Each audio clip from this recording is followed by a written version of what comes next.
root beer. I'm drinking root beer. Y'all heard that she's drinking root beer. Anyway, welcome to News on the Flip Side. And what kind of root beer are you drinking now that we're talking about this? Texas Roadhouse, Taco Bell. Oh man, come on! You got to drink Barks root beer. Look, there's only one real. I don't know what they have. It's Taco Bell. After 10 o'clock at night, I'm having Taco Bell. Taco Bell. I used to be a GM for Taco Bell. They're not a sponsor, but they should be. Yes. You know what? I ought to call my ex-supervisor. He's still there with him. He's an executive VP these days. He's always tried to get me.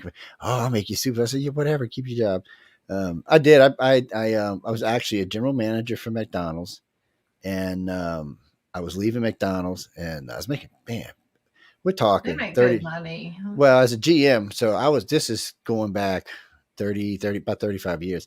I was getting almost $90,000 a year plus bonus. My bonuses range anywhere from $50,000 to $250,000 a year, and that's nothing compared. Like these McDonald's working Mardi Gras, some of these people might actually see $1 million bonus. So yes, guys, and even their store managers most make between 25 and 50, just depending on what you know and where you're at. Now, once you get below that, you're in the hourly wage, $10 to $20 an hour, but still. Once you have management, they make good money. I'm surprised. But Taco Bell came in and offered me this package, all benefits paid. If I got hurt in any way off the job, because I used to like to race dirt cars when I was young. And Did you really? Yeah. I freaking love the dirt track. Okay, go ahead. And I was actually good too. And I'm not gonna say who made me quit, but we're not gonna get into that night. But anyway, shake and bake. Yeah, so they would cover it if I got hurt off the job, and anyhow they'd pay me 85% of my salary. It would pay all my medical and dental up to 100%. I was like, look at this, and they gave me about $25,000 more a year. I was like, wow. And so I came and worked for them for a while, and then they started taking advantage of me and made me run 2 stores. Then I got to know all the cops in like 3 different parishes or 3 different counties and all kind of cities, which was cool. Especially when you're roaming around in the middle of the night somewhere, looking for aliens or something. Hey, Bob, how you doing, man? What you doing out here, Joe? Nothing you don't want to know. Trust me. But anyway, they paid really good. I was surprised. And then out of things, this convenience store company came up and offered me a training manager's job. Now, remember, people, I have advanced degrees in avionics and electronics and a bachelor's in science. And I'm working for these people because I'm making that much more money. I was just amazed.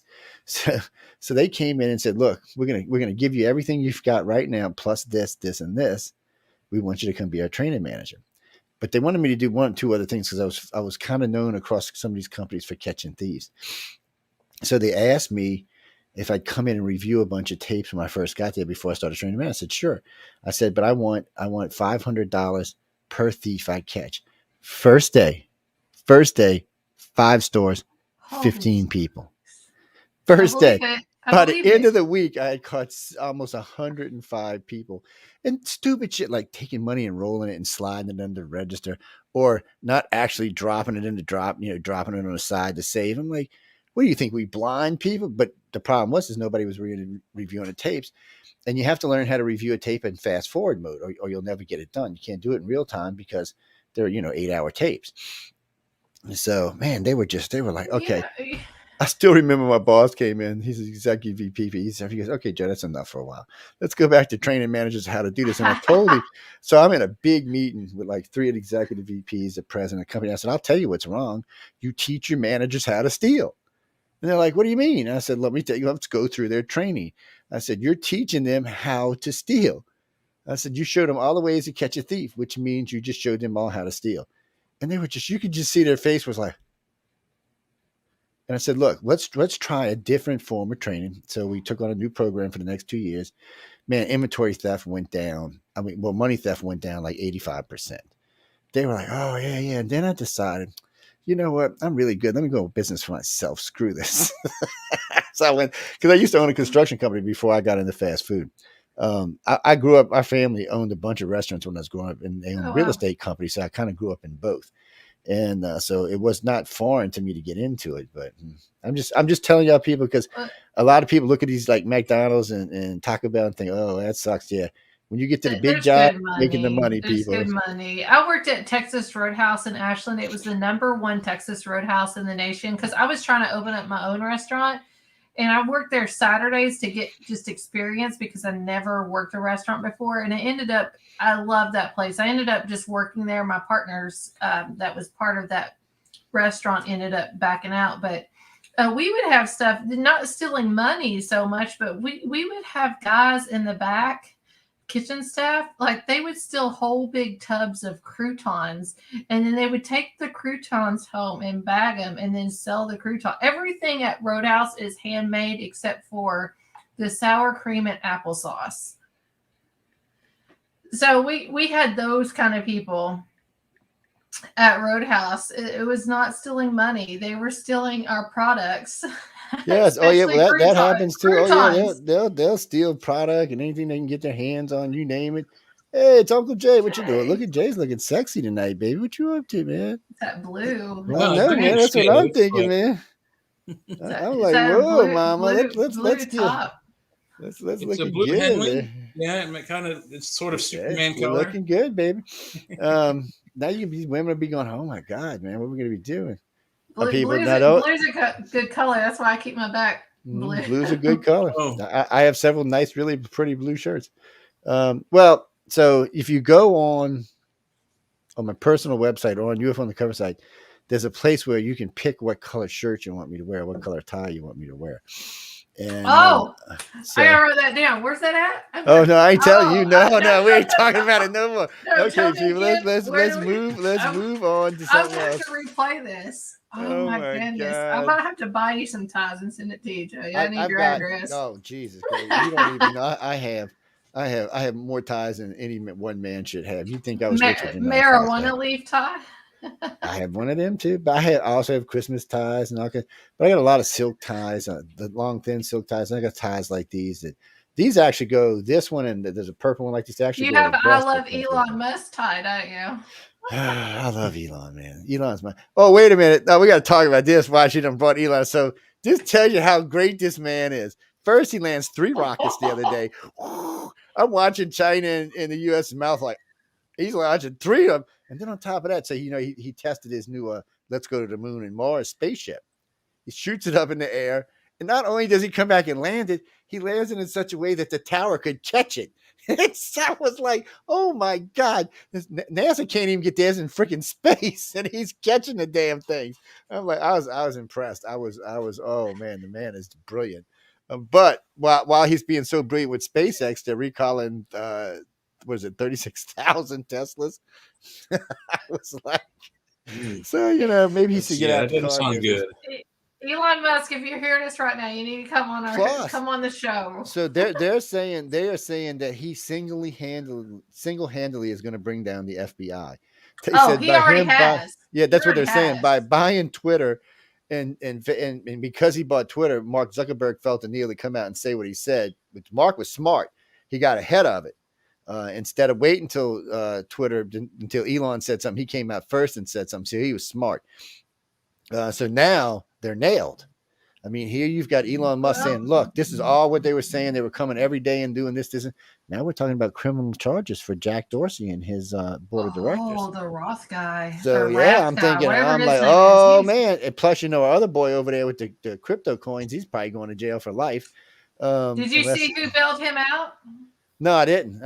It was I just heard about him the other day. Dean of Stanford and the director of Department of Stanford. But his parents worked at Stanford, but that's also a big, huge place where George Soros funds. But they said his AI stuff is brilliant. It's just he didn't have the money to do it, and he was using everybody else's money to fund it. And of course, it's like anything else in the tech world. You think it's going to be done in a year, but no, it's going to be done in 10. It's just how it works in the tech world. It's never when you think it's going to be ready. And he just... It's the JFK challenge. You do it now, it takes 10 years. That's exactly right. So, he didn't understand that he was too young to understand. They're asking all of the different parties to give back. They're asking to return the donations. Yeah. But the problem is so a bunch of the money he used it in forwarding his company. I forgot the name of it, but trying to FXT AI or to, FTX. yeah, FXT, whatever. No, it wasn't that one. It's something he was using FXTs to fund to work on AI. That's what got him in all this trouble. He was using everybody's money to fund Sam that company. Brinkman. Yeah, he was using the money to fund their company, and he was trying It's to invent FTX. AI. He was trying just to invent artificial intelligence, and there's people killing themselves over this. They lost everything. They lost everything. They're then saying you've got Twitch, the popular hip hop guy that was on Ellen. They're saying that's why he committed suicide. But the way that happened or went down is kind of suspicious in the hotel he was at and everything. But they're saying he committed suicide because he lost everything in FTX. Yeah, well, FTX, bit the big one. They hey Rick, what's up, babe? And they gave like how much money to Democrats? Like they gave a lot. But you know what? They didn't just give money to Democrats. That's what everybody don't realize. They gave a lot to the Republicans too. And come to find out, I bet y'all didn't know this. George Soros gave $200 million to the GOP in the last 3 years. I bet y'all didn't know that. Well, George Soros just said, kind of put a spin on that he recommends DeSantis. Oh, you know what? That's a perfect segue. That is a perfect segue, Emily. So new poll came out today. Okay, it's let me go find it right quick. I had it up here just a few minutes ago. Don't let me forget. I want to talk about Nikki Haley too. Oh, I have a new poll that came out yesterday with DeSantis. Let's see. So I want to see what your poll says. Wait, hold on. I just had it here a second ago. What did I tell you? I kept it so I didn't have to go looking. Oh, here it is. So, two new polls actually. DeSantis approval drops in GOP primary. The other poll says, and that's the one I was just talking about, is from the Hill. The other one says that Trump has now taken DeSantis and Biden in the polls. He has. He is now back in first place. Now, by big time though. It's not. Hold on. Let me find the poll I have. Yeah. I saved it, but hold on. It's big time right now. So we'll see what happens. This is like info polls. It's like a bipartisan. It might take me a second to find it. I thought I saved it right here, but George Soros kind of endorsed DeSantis, and I'm just going to say this for the record: if DeSantis says that if he will run for president off the GOP, then I know what side he's truly on, because what they do, they divide and conquer.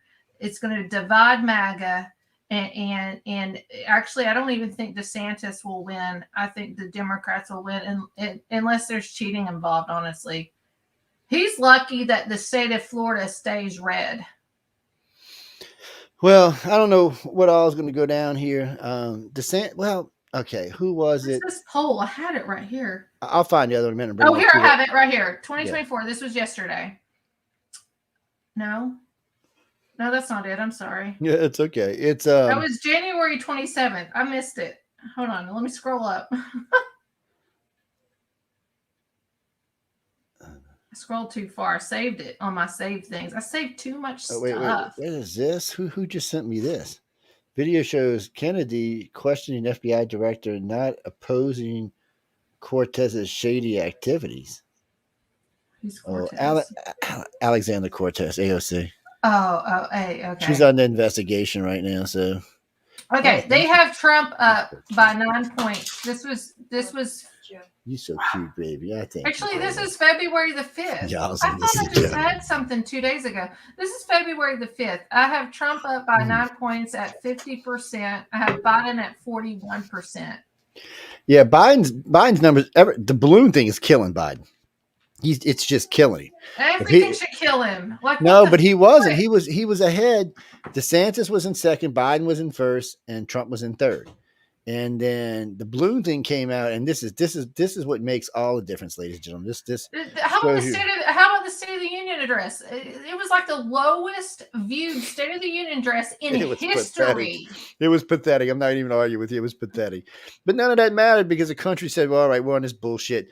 The Democrats were backing him. He lied in state. Yeah, He well, should but be arrested. I'm not going to hate on sorry. him. Every president I know has lied, so I'm not going to. I'm not going to hate on him for that. Oh no, I know a few that probably lied more than him. We're not going to go there today. Well, he got heckled a lot, but bad. But that didn't. Nobody cared. The Democrats were still on his side. Whoa, but there comes the balloon. So what happened is I said this a week ago.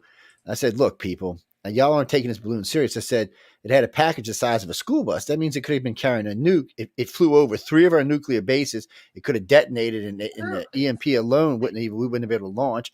I said then it curved past D.C. I said over Maryland, and it would have nuked right there. Would have killed D.C. I said, did you realize our Congress was in session?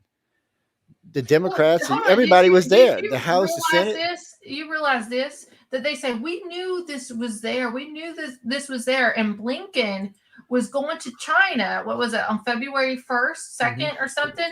And he was still going, but they knew the balloon was there before he was going. So what tipped everybody off? It was Twitter. It was somebody on Twitter that took a video out there, out in the West somewhere in no man's land. They had plenty of opportunities to detonate that thing. Well, yeah, they did. And they didn't do it, but they've known it was taken off from China and came all the way through. And Blinken was going to China for that meeting. Only way that Blinken quit that meeting and said, no, we're not going, is because that person on Twitter posted it, said, what is this? And it went like to millions of people. Well, I've seen the same one on TikTok, so I'm not sure where it started at, but it the problem for them is everybody. Elon Musk knew what it was. I think Elon Musk knew what it was. Waited for his Elon knows what everything is. He got 7,000 satellites in it. Well, it's up in the sky. I don't like Elon. I'm just saying that. You know that, Joe. But I'm just going to say she this. hates Elon, y'all. I love what he's doing to Twitter. I'm a free speech person. I do love that. I don't like probe Elon. him if she could. I'm sorry. Go ahead. It's a love-hate relationship. I didn't mean it in a good way either.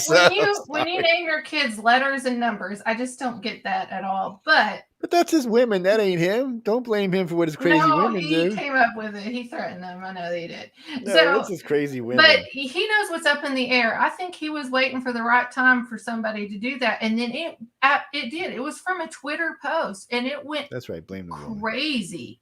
It went crazy, and then it started coming out. And only then did Blinken cancel his trip to China. He was still going, and they said that they knew that balloon was over the country 3 or 4 days beforehand. They're lying pieces of shit in the military. I'm not gonna even argue with their lying pieces of shit, because they are. It's in the White House. So I'm not saying all. I'm just saying the commanders, whoever we have to go to, that's the administration of the military. I don't know. You're military, so you. So this is the way the story was told to me, and I called a couple of personal friends and some 1 or 2 markers in. So the first story was told. The commander saw it. The NORAD saw it. The NORAD commander saw it in Alaska. He was going to shoot the damn thing down right then and there. Okay, he was just going to shoot it down and be done with it. And I think he was like a colonel. He wasn't even a general. He was a colonel or something. So he was going to shoot it down. But just to be on the safe side, he called one of the generals. General said, "Oh, wait, let's call the White House." So the White House idiots that are 12 years old up there all got together. "Oh no, we better not shoot it down. It's going to fall on something." It's in the middle of Alaska. What's going to fall on? The snow? So I said, okay, I'm going to let that go. Then it crosses into Canada. It's a big, wide open canyon. Nobody lives in half this country. Oh, we ain't going to shoot it down there either. So then it comes into Montana. Ladies and gentlemen, they call that strip up in Montana something because it's so isolated. I was just in Montana recently, and Montana people, don't take this the wrong way, because I think y'all are great people. I met a lot of y'all. There's nothing there. I drove for 9 hours and found one town in 9 hours worth of driving. It was all fields and what do you call them things? Gazelles everywhere. Well, that specific area in Montana, they call it something because there's absolutely nothing there, and I can't remember what it was. It's like 400. There's 400 and some. Yeah, it's 436 miles, I think, because we did crude oil up that way, and really there was no oil fields there. It was just we had to pass through to go to other states. There's nothing there. at all. They could have tear it down there, So- but they could have taken it down in the ocean. Or So, between but this Canada. state is Or- half the size of Texas and has 500,000 people in it. That's it. 500,000. That's like the size of New Orleans, and the rest of it's just nothing. So and the place is huge. I don't, it made no sense. But so then we're going to let this thing pass over, not one, but 3 states' missile silo fields. Now, if this would have had a nuclear weapon in it or some type of EMP weapon, those missiles would be down now. We'd be without those missiles. Then it's worse than that. It passes through NORAD, passes over a couple other facilities, and then it aims itself so it's passing right along the edge of D.C. So it's just scanning away. God knows what it's scanning. A little bit south to Myrtle Beach. Yeah, so it was right there, close enough that if it would have had a nuclear weapon on board, especially like a 50 kiloton, we would no longer have a Congress, a president, or a vice president because everybody was in D.C. at the time. Everybody. The Senate was in, so you had the Senate and the House were on. They were in session, and the president and the VP were both in. But they knew it was. I'm telling you, Butt would have been president, and I would have had to assassinate him. I'm just telling you. All of them. Jay and I would have assassinated him. I can't say that, but I will say they say that they knew it was there. This is a balloon, everybody. This is a balloon that's 3 bus sizes. 3. Yes, it's huge. It's huge. It's not one of these little balloons you go at a party and blow up and just go. This is massive. Go ahead, Jay, they're long. They're hundreds of feet long. But the thing is, if it had a weapon on it, we won before it got into the country. We have ways of detecting that. So sophisticated ways of detecting a nuclear device. So had it been, I think it would have been shot down way, way long ago. Not if it had lead shielding. We would have never known. We'd have never even had a freaking... So, and this is how you know this, okay? And I can prove this to everyone listening right now. I got a couple of friends that work for Yucca Mountain in the WIP facility. So if you don't know what the WIP facility is where all non-nuclear waste material goes in the United States. So Jay's right. We have satellites that scan our country for nuclear material every day, endlessly. They can tell you what hospitals have nuclear waste on board, what have, whatever reactors, whatever stuff they're using there that's radioactive. They can tell you where it all is. They can scan. But if it's just a 3-inch lead shield, they can't tell you what's in it. They can tell you that it's shielded, that there's something that's bouncing it back and it's shielded, but they cannot tell you what's in it. So the problem with all this is here you got something the size of a school bus that could have easily had a 20 or 30 kilo. Yeah. Well, I'm talking about the package underneath was size of a school bus. Okay, so you could have easily had a 50 kiloton nuke in there in a box, maybe 2 foot by 3 foot, 2 foot by 4 foot, and just shield the outside of it. And we'd have never known. And all of a sudden there would have been no more DC. And the bitch part is, people, because of that, China could have invaded us and we wouldn't have had time to react because no one would have known what to do. Well, there would have been no leaders. DC is not even part of America. It's a District of Columbia. Let them take it. But the problem is there's a chain of command, and the whole chain of command, it wasn't just that the fact that, so your number 1, number 2, number 3, number 4, number 5, and number 6 were all in DC at the same time. If they would have hit us, along with all the House and Senate. They colluded. It would have been bad. I mean, who would have ran the country, and who would the American people accept it? But meanwhile, while we're trying to figure this out, China's raining nukes on us, parking ships around us, Russia's attacking us. My dog can run the country better than Biden right now. But you got to have somebody that can command the military who they're going to answer to, and that's going to be the hard part. That's why we got to bring the boss man back. We got to bring Trump back. Well, if Trump was back, none of it, I guarantee you. And none of it would have happened. I'll make a bet here. I'll put $100 up, people. If Trump gets back in office, I guarantee you Putin's war ends within the first year. I guarantee it. He will be like, oh, wait a minute. Did they let the madman back in? No. Wait, Mr. Trump, I'm not trying to conquer Ukraine. We're just going to keep this territory. We're going to go home now. We're going to behave ourselves. I guarantee you won't see anything coming out of North Korea anymore. Well, I think that if Trump came back, none of this would have even happened. Or if we continue to have Trump, it would have nothing. There's no balloons that ever flew. But what? No, they flew over with Trump. And the sad part is, so you had Obama had 2. No one ever knew they came over until after they left. Trump had 1. I think it was in the 2nd or 3rd year. Some people said it was 2. Some people said it was 1. Whatever. He had 1, and then Biden's had now 5. 4. I'm sorry. Really? 4. Biden's had 4 in this last week. From China? Well, they don't know if they're from China. No. And China shot down two things. I'm talking about China. So this is what's funny. Well, we don't know where they came from. But what happened was that the first balloon came across, and then NORAD refocused their radar facilities and detected 3 more. But those 3 were actual legitimate, like either like scientific projects or private balloons and that kind of thing, harmless. That's what they say, but they won't come out and prove it. That's what's going on. That's why the country's so antsy right now. This is Cold War Part 2. Well, see, so I've seen 4 different videos on this stuff and some still pics. None of them were balloons. So it really comes down to who's telling us the truth and who's not telling us the truth. So I don't trust anybody but Putin. I had one still pic and a video sent to me from a Mountie in Canada. Now this is a pic. He's filming it with his phone. The F-22 breaks, it goes up, it lets the missile loose, and the F-22 folds over, the missile goes up. The missile hits this thing. It actually looks like it glanced off of it, but then this thing just burst into flames, and there's this flames just rolling out. Kind of reminded me of the Challenger shuttle when it blew up, the way the flames were rolling out. But when you looked up to the right, it looked like there was something else that was taken off from it and coming down in somewhere different. Did not look like any balloon I've ever seen. And the wreckage on the ground was one giant cylinder. There was no balloon wreckage anywhere. The cylinder was about 60 to 80 feet long, 20 feet tall, 20 feet wide, roughly. I'm just going by what I could see in the background. And it was mostly intact. Couldn't tell you what it was. Some people think it was, I had put a theory across a few years ago about Omarosa when it came through. I told people when the comet came through, there was a lot of people right when it got close to our sun, they were sighting these things popping off the back of the comet. And everybody just thought they were rocks. But then a gentleman in Australia and a lady in Hawaii got pictures that suggested they were some type of cylinders, and they were on a course for Earth. Now, I hate to think that these things just got here, because it would have took 2 to 3 years for them to get here. And they got in our atmosphere, and the first thing we did was shoot them down.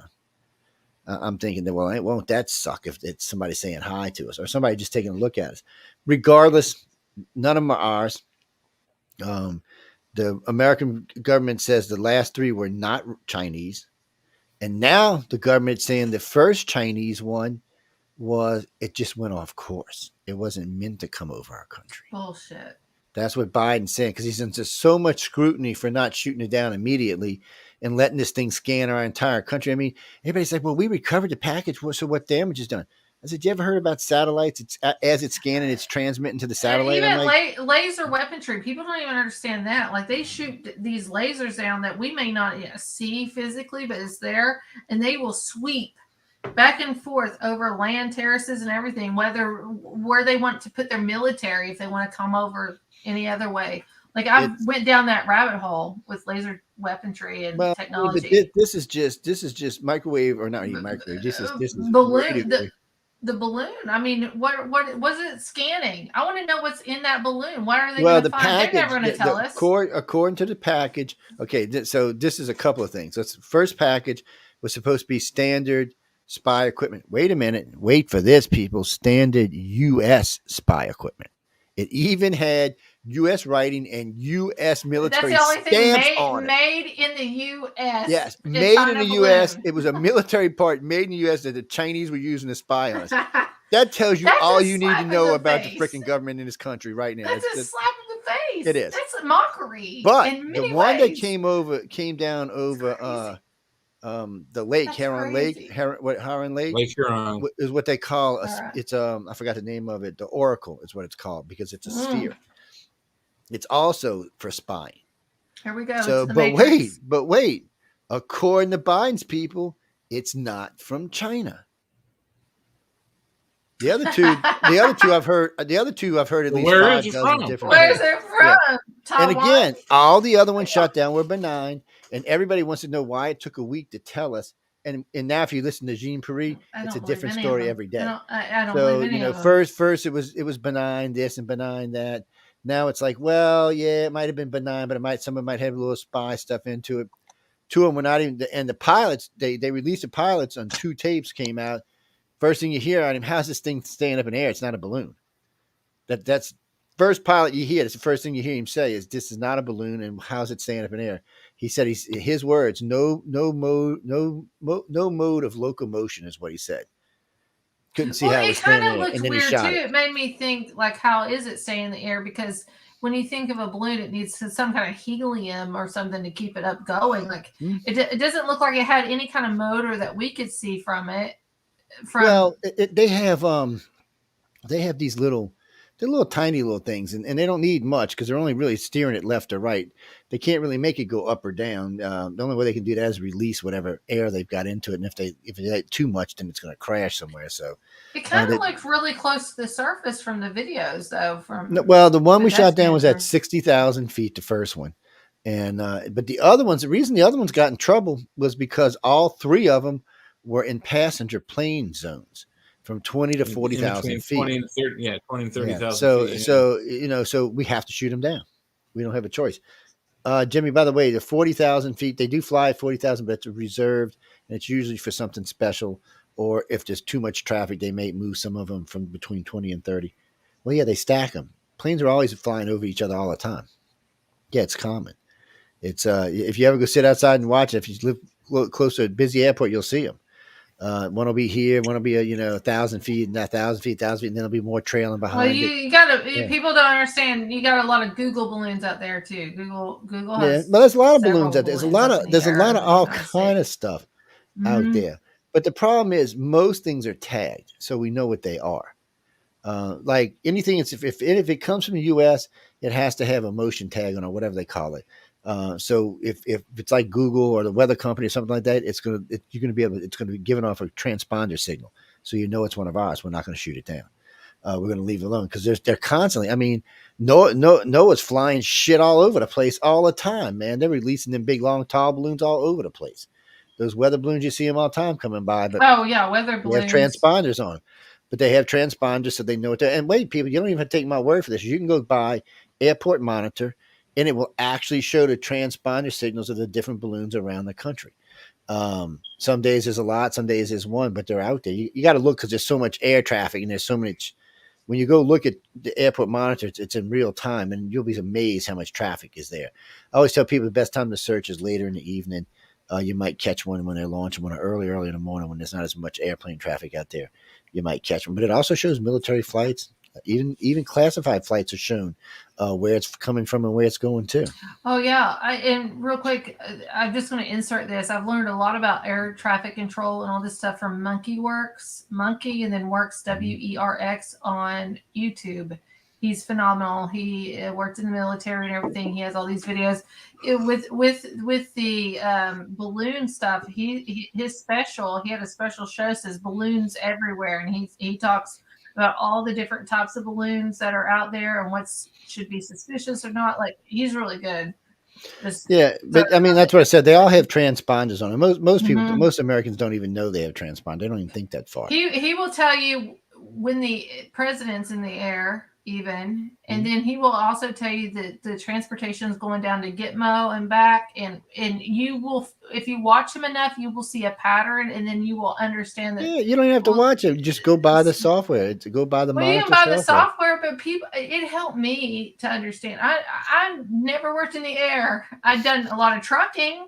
I was the vice president of a hauling company, crude oil hauling company. I've done trucking and stuff, but up in the air, and he breaks down the different planes and what they are. He breaks down the military.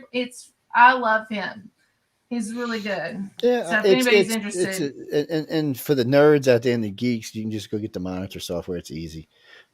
Just remember, when you look at them, it's going to tell you what's commercial right off the bat. It's going to tell you what's military right off the bat. It's going to show you the start point and the end point so you can always track. It's going to show you the time. It's going to show you what's in flight. It'll tell you if it's on the ground waiting to take off or holding this to land. It's great software. We use it. So we use it for sky watching, but we don't just use that. We use JTrack too, which tracks all the satellites in real time. So when someone tells us they had a sighting or we have a personal sighting, first thing we do is look at the Airport Monitor. Was there anything radar? Call the local radar. There's nothing on radar. Look on JTrack. There's nothing on JTrack. Check out the Airport Monitor. There's nothing on the Airport Monitor. Then you might have something. It's a better chance that you've got something then when you can eliminate all this stuff. Is that right? JTrack? I think it's JTrack. They might have changed the name of it now. They may have changed the name of it by now. It's a NASA program. Yeah, it's just for tracking satellites. They're going to have to if I want my royalties. They have to change it. And then I know. And then Oh, while I'm thinking about this, you can, if y'all want, people, you can, besides working for SETI, because anybody can put SETI on their computers. I've got computers that have actually been running SETI for 18 years now. We're talking literally trillions of hours of time that these things have been hacking and cracking. But for the last 10 years, I've been letting them find an asteroid, find age meteor strikes on Mars, how old they are. And it's done by color. It's cool as hell. And sometimes I'll get bored and go watch it and watch it, find out which ones this is and this. And if you find a new one, you get to name it. Oh, Joe, you need to find a new one. Name it Emily. I did. I found one. I found one that there's this weird thing we found. So we found it on Google Maps by all damn things. We were looking at Google Maps Mars, which, by the way, if y'all didn't know, there is Google Maps Mars. I don't believe in Mars. How about that? But Google Maps got a map of Mars, so it has to exist.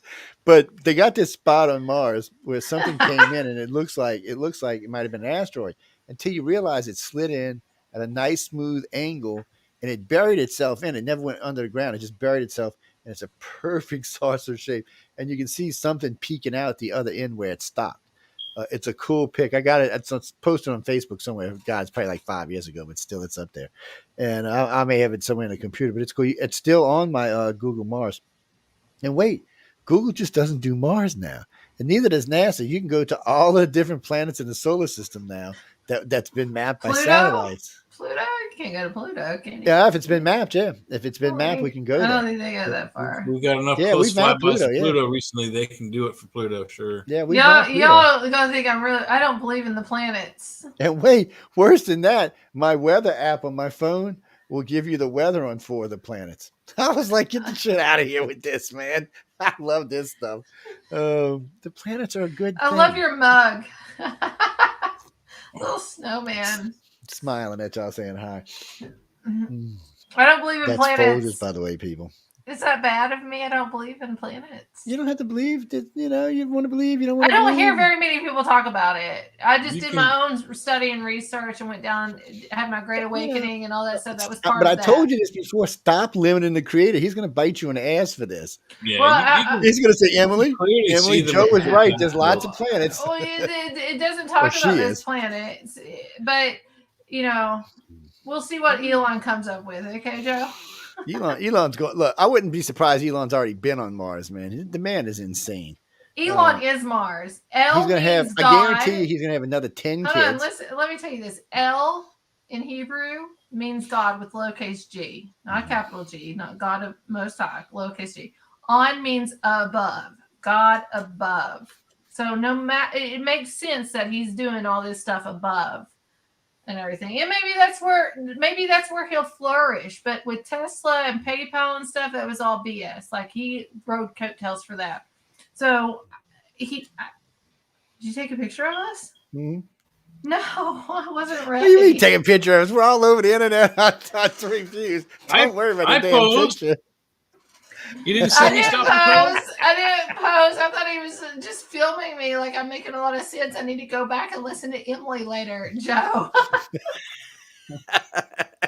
I love you, Emily. It's this is for somebody. This is somebody said they couldn't see what we look like, so I said, "Here, I'll send you a picture over." Oh, Lord have mercy! Here I am with my arms out. Oh, Dean, no, Trish is with us sometimes, not all the time. Jay's with us sometimes not. It goes back and forth. And then maybe 1 or 2 other hosts joining us from time to time, too. Well, we're adding a lot of hosts on the network. So they're bored of me. They're bored. They want No. else. So Trish, Emily, we've basically made a host now. Jay's a host too, but we're going to be bringing other people in and out until we find, maybe a happy 4th or 5th or something. No, Carl, you're not going to be a host on the network. Sorry, dude. I've heard you speak. It's not Carl. Not because of your name, but no, I've heard you speak now.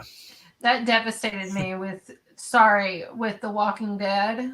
Carl, when he died, I cried. Spit my coffee out. I cried so bad. I couldn't even talk about it. My mom would want to call and talk for 2 days. I can't talk about it. My eyes were swollen and everything, and it changed me. I could not get back into The Walking Dead after Carl died. Didn't they bring him back? No. He died. He got bit. People die all the time. They bring him back. What's that have to do with anything? My guest tonight was Carl, and every single time I say his name or how to do any marketing and stuff, I'd think of The Walking Dead. Shame. Let them TV programs get you like that. TV is evil, people. Evil. Yeah, I've never watched those shows, but apparently I look like a guy named Negan. Negan. I don't know. Lucille with the bat. I haven't watched enough to know. Scroll back, called wire at the top. Yeah. The Walking Dead and Dexter. Dexter was really hard to get through. The last episode, the last 20 minutes of the last episode of the last season, it took me about 3 or 4 days to get through the last 20 minutes of Dexter. I don't really get into shows that much either, but every once in a while if something comes around. Stranger Things is the other one that I'm big in. Like I will set like Sundays, usually Sundays, and then I try my best not to get on social media to see if anybody's posting anything. But usually I get to watch my shows on Sundays. But those series, Stranger Things, Dexter, and The Walking Dead. But after Carl, I couldn't get into The Walking Dead after that. It was hard. You would think that Rick Grimes, the main character, when he was let go or went into the helicopter with the trash people, like you would think like that would no, it was Carl. Poor Carl got killed. So I was reading this while y'all were talking. This is that article I was talking about earlier about Joe Biden's China problem just got a whole lot worse. So they're trying to say that it came here by accident. It flew over our country by accident. So wait, the commanders of the different militaries are saying, please don't go there. Whether it's true or not, the country is not going to accept it. He said even the Democrats are not going to accept it. He said if this is an effort by the White House to divert attention from its embarrassing handling of China recent insurrection, they should think again. This is not going to go over favorably by anybody in the country, including their own party. And it's already bad enough because their party's already calling for better answers then. So I was watching NBC yesterday. So I watched NBC and then I watched Fox. So when they tell you the answer, they're not actually saying anything.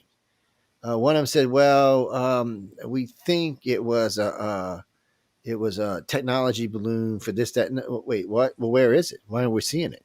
So this is the real problem. The government has not posted any pictures of any of the other 3 shoot downs or any pictures of what they found in the water. You know what the government, the White House is posting on Facebook is text messages from Bambi. I go to Facebook and scroll down a little bit. When all this stuff was going on, they were posting stuff about getting text messages, and they can help this United States citizen, and her name was Bambi. We can help you just like we helped Bambi. I'm not joking. I got on there and I was like, is this for real? Am I really reading this from the White House official Facebook page? It's banana. Like it's. Well, I hear transvestites are coming to Kentucky to teach school. It wouldn't surprise me, but us Appalachian folk will not put up with that at all. If the government says you have to, you have to. At all. And I am not like, if that's how you want to be, that's how you want to be, but it's not happening. You're not going to groom our children here. You're not. You will. Let me tell you, you will not survive in Kentucky. You will not survive in West Virginia. Well, it might survive in northern Ohio, but down closest to us, it won't. No. Well, I noted from the Dust Belt down, you really haven't seen this try to be implemented. They haven't tried to force any weird teaching of weird racism in the country, and they haven't tried to force this, let the transvestite can read to your kids. That's really in the Northeast and out west. Really, the rest of the country is like no, and no. Especially after we've seen Biden's guy who got fired for his transvestite. They got fired for stealing people's luggage. Really? Oh yeah, he was in court the other day, and he's a freak. I can't be a transvestite. He's a freak. I hate to say it. Most men that want to be females, most men, you do not see this with women that feel like they're men. On 90 Day Fiance, the other way, like going to the other countries, for the first season, there is a female that's a male, like totally looks like a male. Like, I was mind blown when I seen her or him. And I was like, there's no way. But you don't see that from that side. These men that become women and they call us cisses, CIS, that makes my blood boil. And they buy tampons. I don't even want to know what they're doing with them. Some things I don't need to know. I don't agree with that. I'm a woman. I'm proud to be a woman. We create a man. Like we are here to, and in women's sports, and in these guys. And what's his face? The swimmer. That one. You gotta love Bruce Jenner. No, not Bruce Jenner. This last one. Have you seen his stuff? Listen, him and his boyfriend, which is also a transgender female, they cut off one part of their male organs, and I'll just say it right here. I'm sorry, the balls.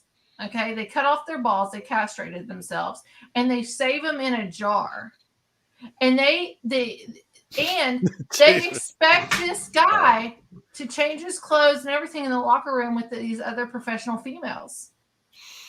And it goes much darker than that. And I can't say what it is, but look it up. Let me find there's some crazy shit that goes on that somewhere along the line that, well, my problem's always been the same thing. There should be equality for everybody in the country. I agree with that. I'll never disagree with that. But as a majority, we're not here to serve. We're here to go on with our lives. So anytime that whatever's going on has to pull down the rest of the country, then you're not doing it right. Okay, you want to be transgender? Fine. Leah Thomas is who I'm talking about. Leah Thomas. That's the transgender man that became a woman. And he swam on the men's teams for years and years and years. He won a gold medal. What is with these swimmers that want to go girl? I don't even want to. I don't even care. I'm just saying. Here's my thing. If they want to compete, start their own leagues, because I was a 7th, 8th grader. We didn't even have NBA or WNBA growing up. For me, I was ranked 6th in my state of Kentucky at 3-point shots. I wanted to be the first woman in the NBA, and we came so far about this. We came so far in women's sports to have to present ourselves and have these different divisions and be prominent in sports, with soccer, with tennis, with tennis was around before that, but basketball, and some of these sports. And then for men to want to come over, if you want that, then form your own freaking division. Well, they want to win, and that's the best way to win. It's not a fair competition, but that's the best way to win. And I kind of blame Bruce Jenner in a lot of ways, because he took that women's award. What was that in the magazine? Woman of the Year, Athlete of the Year, away from a true woman, and he hadn't played sports in 30 years or 40 years. Yeah, Jay. It's worse than that. It's worse than that. So Caitlyn Bruce Jenner comes out of the closet as Caitlyn Jenner, and the award, and I don't remember what the award was, but it was a prestigious award, a big award. And it was going to be given to the first African-American female to have won this award. But at the 11th hour, they did a 180. They give it to Caitlyn Jenner, who's actually a man that hasn't done anything sports-wise. I mean, sure, maybe he rides an Excite bike when he's at home. He rides a stationary bike for exercise. But he hasn't done anything publicly sports. He hasn't been a sports guy since the 1980s. Yep. He hasn't done a thing for sports. Yet they give him this award that is to give a woman recognition for her contributions to female sports.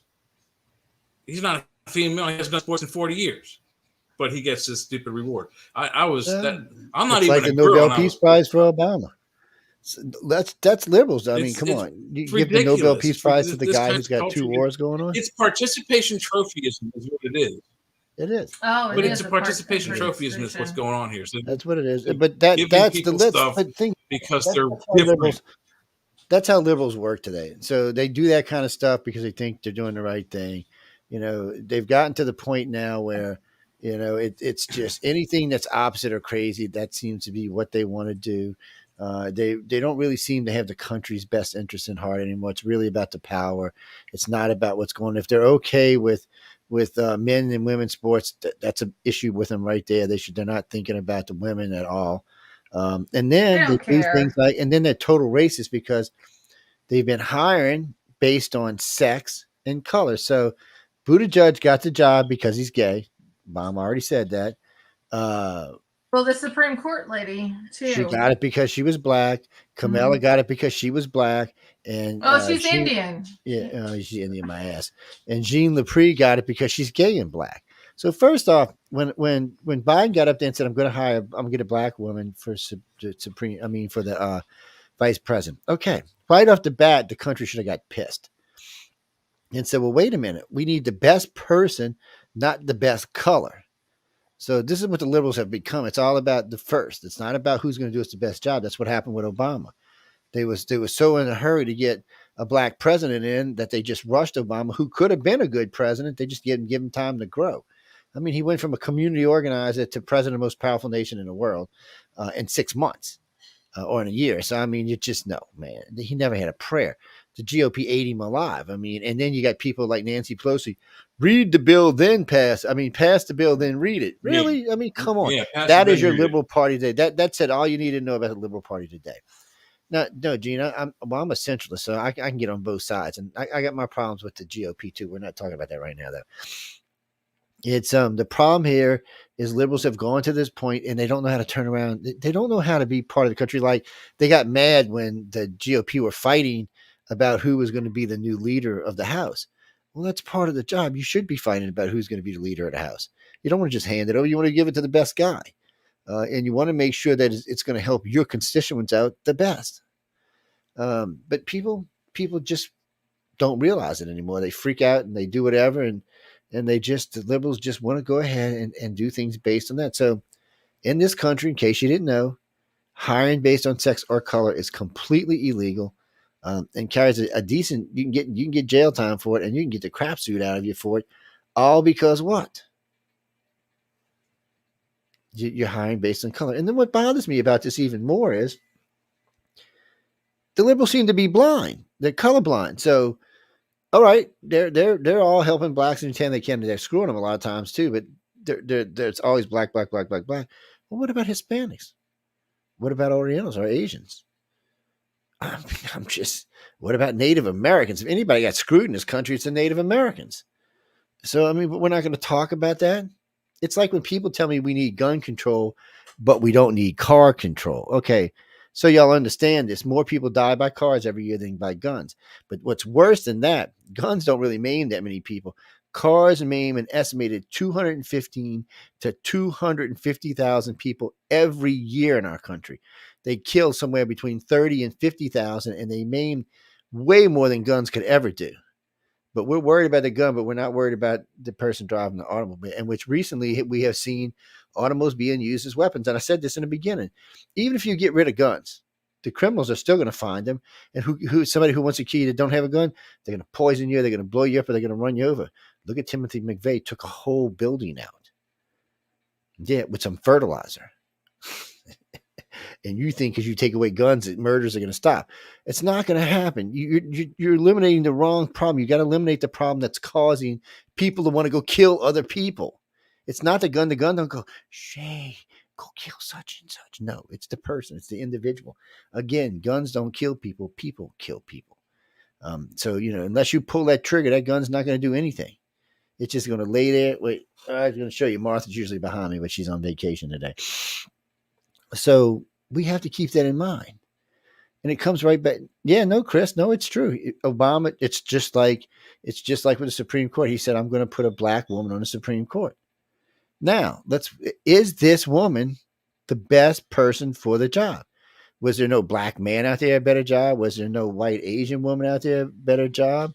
Why didn't he put an Asian woman on the court? Why didn't he put a Jewish woman on the court? Why didn't he put a Muslim woman on the court? He could have put one of them crazy Mahmoud Hadid girls on there, but he didn't. He said, I'm going to put a black woman on the court. Like blacks are the only minority in our country. Why didn't he say, let me put a Native American person on the court? I'm just saying these things because all this is true. And Native Americans feel that way. Hispanics feel that way. Asians feel that way. Jews feel that way. Why are we on the court? Why aren't we being represented? No, it's about the whites and the blacks, and that's it. It's like no one else exists in our country. And of course, whites are going to get propped because whites are 69% of the population. But still, I don't hear Hispanics. Oh, they want to keep the black population deprived. They want to keep them in low poverty. They want to keep them. They're not even doing that anymore. They've gotten to the point where they're trying to buy votes, just like they're doing with the immigrants. They're trying to buy votes. That's why there's an open border. Yeah, but now what they do is like, see, in New Orleans. New Orleans is actually trying. So pre Katrina, we had some really nasty projects down there. I mean, you didn't want to go down there, and if you were white, first thing a cop's going to ask you is, what the hell are you doing down here? Are you stupid? Because I used to deliver to two of them. And it's just now the projects are gone. They built these really nice condominiums, and some rich people live in them, some poor people live in them, some people on Section 8 live in them. They're clean. The pools are clean. There's no graffiti on anything. There's no crime amongst them. And they've changed it. And it's brought down the crime where those neighborhoods used to be. But still, in the other neighborhoods, people are still killing people. And in New Orleans, it's black on black, white on white. It's rarely tourists. It does happen from time to time. But if you kill a tourist, the whole police force is coming for you.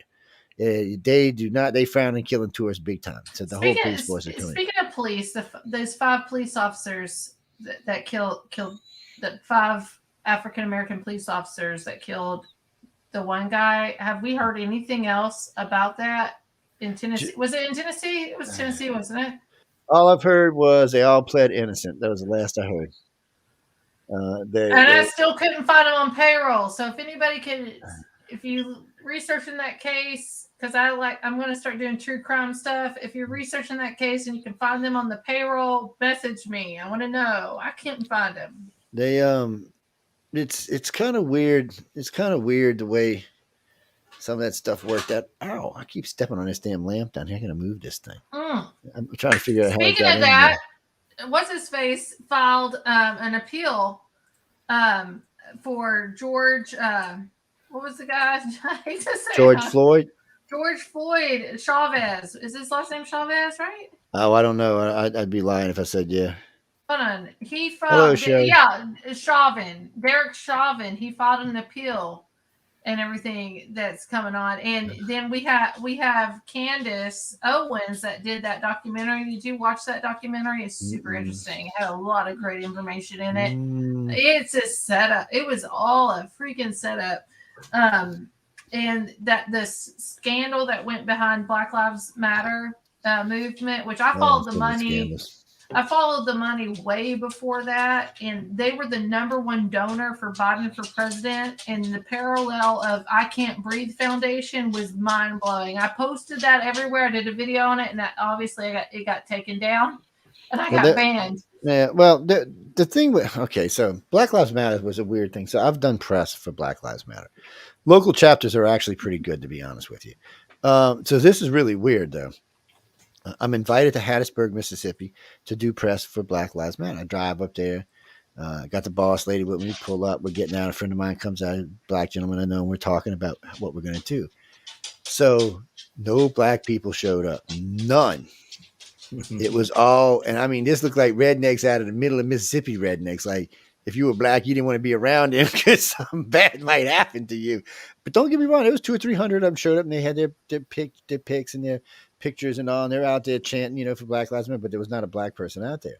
So he invites me to the one in Jackson, Mississippi. Same thing. About 500 people showed up. No black people showed up at all. None. And when I went into the neighborhoods with him and interviewed people, they said the same thing. They were scared to show up. They all said we didn't want them to get our faces and know who we were. So it's pretty rough still in the middle of Mississippi. Southern Mississippi's fine. It's not hardly any racist down here. Matter of fact, there are more gay couples and lesbian couples down here per capita than anywhere else in the country. Married couples, I mean. So it's kind of a weird thing, but the Mississippi, middle of Mississippi. So he invites me down to the one in New Orleans. I show up to the one in New Orleans. First thing I hear, "What you doing down here, white boy?" I flip out the media. "Oh, you meaty, man. That's it. Everybody's around your ass." It didn't matter. I mean, Martha was on my side anyway. I don't go anywhere without her, but I'm out there, and Martha stays with me. She's my baby, and it's clipped in it. It's in it right now. It's 34 rounds. So you gotta have T-shirts. So don't screw with Martha. I carry Martha. That's right. You don't want to meet Martha. Well, I open carry Martha. You can plainly see Martha's right there. But so anyway, I'm talking to all these people. And it was a great rally. It's a lot of fun. So they're pissed because they're not getting any money. Okay, so then you got two other Black Lives Matters in this country. You've got Black Lives Matter USA and Black Lives Matter International. Well, International was just completely thieves. It's all they were. I didn't even know that it went international. I thought but they were that would be completely thieves. So they went. That was and the girl who was also in the one in the U.S. who bought the 4 houses and did all the other stuff. Millions of dollars. Oh yeah, so all that money got pissed away. Deal. So in some ways, BLM kind of folded in on itself because of that. I mean, they couldn't trust the people. If you followed the money in the very first beginning of it, where you go to their page and it was yellow and black and white, which was eye-catching, but then it says donate blue and white. So you click the blue and white to donate. It was Blue Access Foundation or whatever that handles those funds.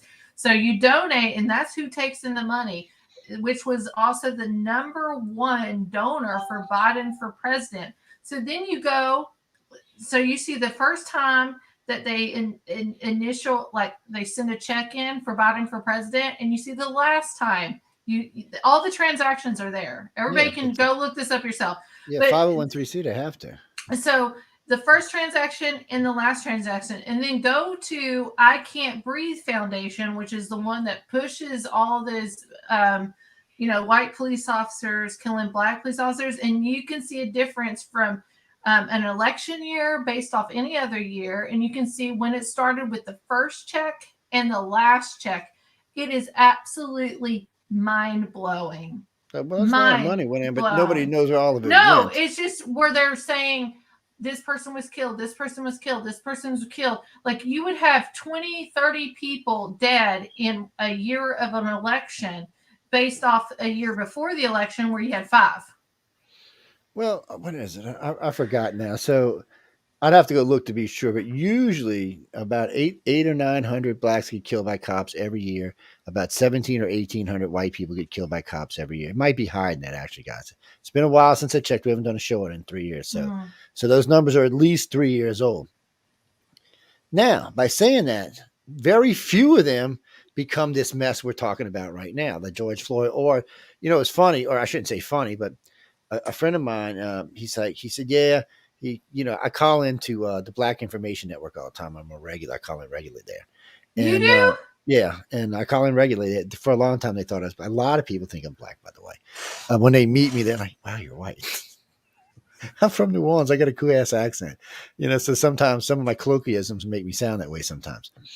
And so I call in a few times. Oh, you can't say you're white. You're black. There's no way. You're just trying to screw us. Because I tear them up. I call and tear them up all the damn time. And because there's some racist SOBs on there sometimes. But working with them, taught me that a lot of them are just in it for what we're in it for. Just in everyday life. They don't really give a shit what color you are. They just want to live. They just want to live like we do. They need to have the opportunity. I will say this, though. This comes from the Democrat Party and me researching all this stuff and the testing and stuff like Fauci and everything with AIDS and all those vaccines and stuff in the 80s and 90s. They tested on the black community, and there is a game plan. Trump helped the African-American black population come out of that in many ways, but they want to keep them deprived, and that's not right. Like I've done so many numbers with them, and I love all of those people. Well, let me rephrase it. All those families deserve reparations, and some of them are starting to get them. Some of the chickenpox experiments, some of the other the whatchamacallit, they were giving them. I forgot what the shot was they were giving them. It's AIDS and stuff. Wasn't No, it? no, this is before AIDS. No, they were doing this. Okay. This goes back into the 30s and 40s and 50s, and they were giving them a sickle cell. That's what it was. And, that's it. It was sickle cell. So those families should all get reparations. They really should. I mean, they gave them syphilis in the 50s, and yes, they did the syphilis too. There was a lot of stuff where blacks were used as guinea pigs. So those families should all be given reparations. I mean, I don't know how you figure out who's who and how you're going to do it, but they all deserve reparations. No one should be treated like that. I mean, they do that to orphans. They do that to orphans too in our country. Yeah, but there's no way to go back and help these people other than financially, because most of the people who were involved are probably dead now. Yeah, but most of them aren't even here. Yeah. Yeah. So it's a hard thing. It's like, well, it's a good friend of mine the other day. He goes, I wish my friends would stop asking for reparations. He said, it's going to start a problem in this country that, the white people are going to get pissed about. I'm not going to get pissed about it. Like, I know that research, and I know it. They deserve that. They need that. But the problem is so this is what the real problem is. Much rather our money to help our American people than freaking Ukraine. So they want to be given reparations based on that their great-great-great-grandfather was a slave. Okay, when their great-grandfather was released, he got 40 acres and a mule. Today, 40 acres and a mule would be around $400,000. Well, I'm not talking about slavery. I'm talking about how they were probed and yeah. Well, all those families deserve it. I mean, they should get reparations. They deserve that because. But finding out who they are. We're all slaves in other aspects of life. Yeah. Well, so. Our history was whitewashed a lot too, because there's a lot of things would change and moved around, but the problem is you'd have to find these clinics and all these ghettos, like in New York and LA and places like that, even in New Orleans, where they were doing these experiments, because that's what it would be, and they were doing in the clinics in the ghettos. That's what it was going on at. You'd have to find these people, and you'd have to find the records to find out who they are to give them reparations, or to give their grandkids or great grandkids reparation. But somebody should get it, because they should have never been treated that way. They should never have been treated like nobody in the American population should have been treated that way. But think about this: when you say that, think about this: the Native Americans were treated 10 times as worse, and they're still being treated bad. They're still being treated bad. So Native Americans, bad. No, Bobby. Yeah, some Native Americans got a little money. Some got the casino. Some got the uranium. But the majority of them don't. Look at how many Native Americans go missing every year. Look how many have never graduated high school. I mean, look at all the schools that these bodies are coming up that they found out that these kids died, or they killed them off and they buried them and stuff. Like the Native American, I guarantee this. I'm going to say this: in these big, huge places, Alaska and all these other places that they have these big, huge locations where people go missing. Look up how many of those people go missing that is actually Indian. What's the other term they use for not Native American? They use another indigenous, not Aborigines, indigenous people. Aborigines, Australia. I know. Well, it's kind of America too. But there are other things you can look at as well. If you look at what ethnicities have the highest rate of alcoholism and suicide and depression, I bet you Native Americans are going to be top of that list. Well, and that's way above blacks and Hispanics and Asians, etc. So this is the real problem here. You'd have to give Native Americans reparations. I mean, not just that. We took all their territory from them. We gave them reparations for taking their. I mean, we gave their children blankets covered with smallpox. I know. I mean, we killed tens of thousands of them. So I mean, we'd have to give reparations for all that. And then let's not forget all the Irish slaves we brought over in the very beginning, because people didn't know this. But originally, the first wave of slaves were white Irish. They were not black. They were. And then, worse than that we brought the Chinese over to do the railroads. So all these people we're talking about, there's no way our country could even do this. It would bankrupt us. We would be just a completely bankrupt nation. Now, the problem is the past is the past and the future is the future. The only thing we can really do now is to turn our country into a country that recognizes all of this and moves forward and treats everybody equally. But trying to go back and give everybody representations that deserve them, and then wait, and it even gets worse than this, because the Egyptians, the Romans, and the Greeks enslaved white people for 2,000 years. So if we're going to talk about reparations for this, how about Jewish people? That's what I'm saying. So Everybody in this world has been a slave at one time or another. We're still slaves, but it just puts it so America can't, we can't. Just imagine this. We sent billions to Ukraine, and hopefully we're going to talk about Ohio, what happened here, because it's 2 hours from me, and it's devastating. Yeah. On so many we're going to talk about it. But yeah. It's I never thought that would ever happen, honestly, but it's been devastating. But we send this billions and billions of freaking dollars to Ukraine. Imagine if we just gave more than our population here in the United States. Imagine if we gave $1 million per person. I don't care how they spend it. Like, give it back to that's going to, hopefully they go to stores. Hopefully they can buy groceries. Hopefully it'll boost the economy. Sure. I'd have to do my math to be 100% sure, but that's about $30 trillion. We can't afford that. There's $30 trillion people here in the United States. No, 1 million per 350 million people is about. It might even be more than 30 trillion. Well, how about just 100,000 then? How about 1 million per family? Or 1 million per family. That would be great. Imagine doing that. That would help at least cut it down to about 20 trillion. But it's just, that's the real problem. And we've given away, look, our deficit is $32 trillion. So we could have already, but this is the real problem with that. I used to bitch about this all the time. And then I figured this out. So some miracle. 331 people live in the United States. Million, sorry. 350 something million actually now. But that's probably, well, this was 2021, so I don't have 2022. 331. But the problem is this is what the real problem is. So you get $1 million, right? Every country gets $1 million. So this goes from $3 to $25. So this little Coke I got in my hand right here, that used to be a nickel, which is now $1, will now be $30 when you have everybody has. So they're going to upgrade the prices. That's what's going to happen. That's bullshit. So, but this is even worse. Think about this. So before women got the right to vote and got into the workforce, one man could raise a family of 4, buy a house, a boat, a car, go on vacation, live a normal life. One guy by himself. That ain't happening today unless you're one of high up in a very high end profession. That's not going to happen. It takes 2 to have a family today.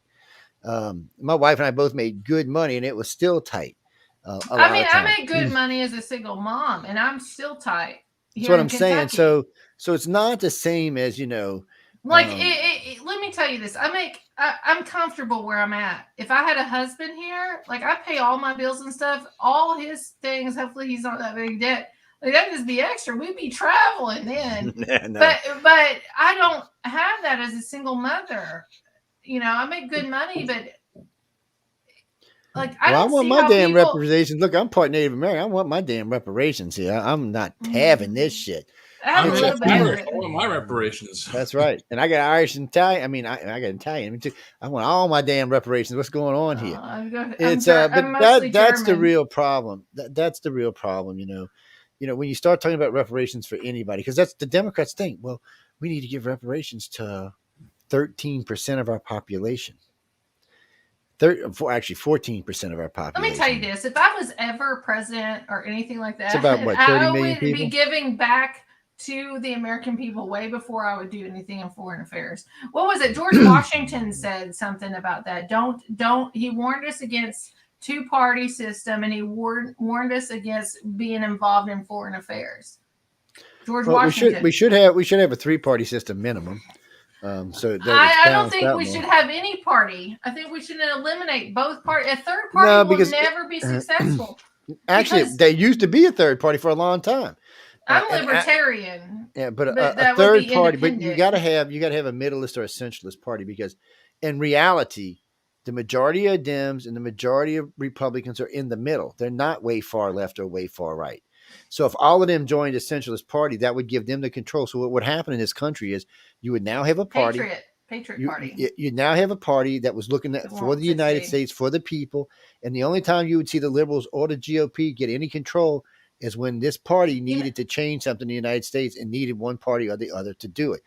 But they would actually hold the line instead of going, oh, we're going to go so far left. I don't understand the Dems or the Republicans. They just go to extremes now. It's like, let me see how extreme I can go. It won't hold the line because we've had that opportunity with the third party system. It's just never over 100 been years.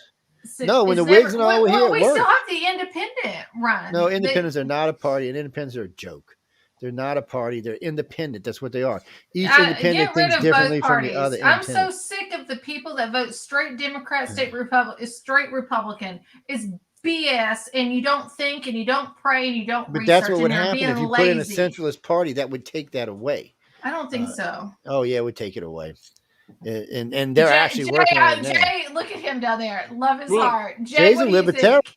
I'm libertarian. If I could, I would. If I could be, I would have registered libertarian. But but Joe's right. The other parties, the Green Party, the Libertarian Party, and there's 3 or 4 other independent ones out there. They don't win on any large scale. So they don't win Senate seats. They don't win. You know, they might win 1 or 2 representative seats, but what they're winning is at the county level. They're getting into county seats, and it proves a point. You know, we could have a party in this country because the majority of people in this country are not Republicans or not Democrats.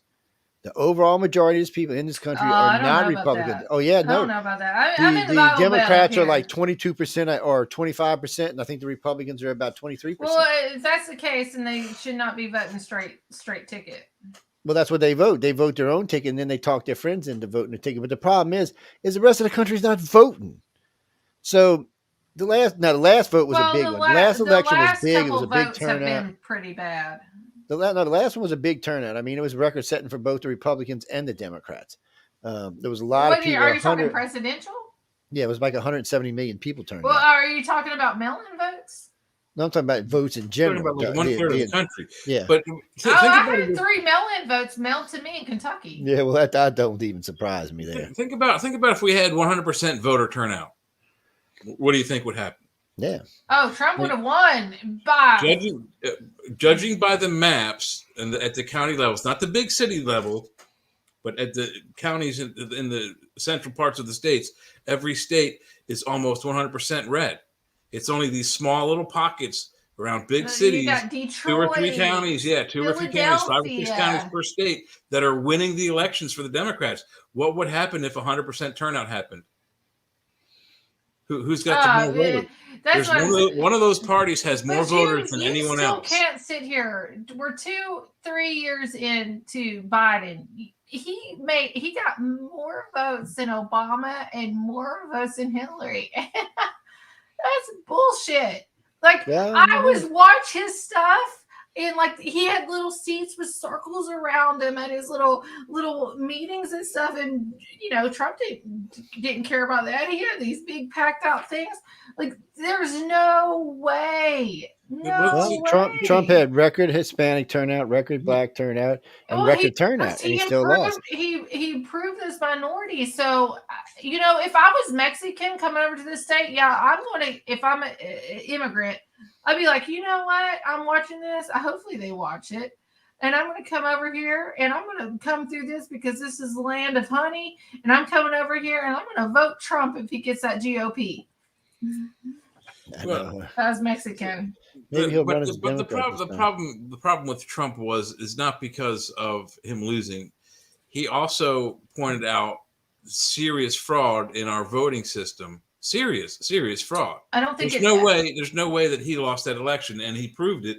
But the problem is that it cannot be unturned. It's going to the Supreme Court now for the second time. They can't overturn it. But Biden, it's too late anyway. They can't overturn it. It's done.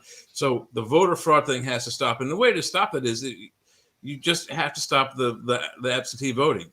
Yeah, the mail-in and the I think the only time absentee voting is if you're military. I don't even think you should do that. They're on a military base. They can go to a military facility and vote. Well, how about if they're overseas? Is what I'm saying. Don't have to do if they're overseas and they're on position or something like that overseas. Well, if you're out on a mission, okay, maybe you don't get to vote. But if you're on a base deployed in Germany or Italy, you should be able to walk into a barracks that's been turned into a voting facility for the day. You vote, done with. The problem with the voting fraud is that we're not taking photo IDs. Oh, that's Most true. states do not require you to show a photo ID. If I want to go to a bar and buy, I'm 56 years old. I go to the bar 3 blocks from my house. The guy carded me the first time I was there to buy a drink, an alcoholic beverage. But they don't charge you to vote for the most powerful position in the country. Well, it's ridiculous. It's ridiculous, and it should stop. At every voting facility, you should show up in person with a photo ID, identify yourself, vote, and leave. I didn't have that problem in Kentucky. They've always taken my ID, but I've had friends. Actually, the majority election inspector in Philadelphia, Allison Ben. I've interviewed her a couple times. She was a Democrat and became Republican because of the fraud, and she's trying to pull it all out and show people. And she actually is testifying, or has testified against Larry Krasner there in Pennsylvania, which is Pennsylvania. I just say that state belongs to George Soros. Now, like, you got Larry Krasner, you got Josh Shapiro. Both of them are heavily funded by George Soros. And then, the City of Brotherly Love, that's where like the first pile of bricks show up for any kind of riots. But and then I have Ben Vonderheide. He has a website and everything exposing Josh Shapiro and all the crazy stuff he does. I've had him on my show. Well, the Beast System is the other show I have, is the political show, which is AKA the BS. But Pennsylvania, in many aspects, in my opinion, is probably the most corrupt other than California. And I'm not even saying Arizona. Like, Arizona's probably third. Pennsylvania is up there. We're gonna have to see what this That's why they didn't win the Super Bowl. Well, and I have to agree with you, but going back to the show we did on the election, when I was watching the maps, I had 4 Google Maps up, or 3 Google Maps, one for the governor race, one for the senator race, one for the House of Representatives race, and just the amount of red across, and the maps were differently laid out, but as the votes went across the country, you could see them starting off red, and all this red. And it's just, it boggles my mind how so many small pockets of democratism, or Democrats living in small, concentrated areas in big cities, is enough to overwhelm the rest of the country. Well, because look at it this way. It's the whole country. It's all. Yeah, but look at it this way. So the Northeast, which is going to vote blue, there's almost 70 million people living there. And then when you go out west, you got 40 million in California alone. So, between those two areas, they're already pulling 120, 130 million votes out of 300 million votes. So they've got a big jump right off the bat. The Republicans always have to work harder because New Orleans is going to vote blue. Atlanta's going to vote blue. All the major big cities are going to vote blue.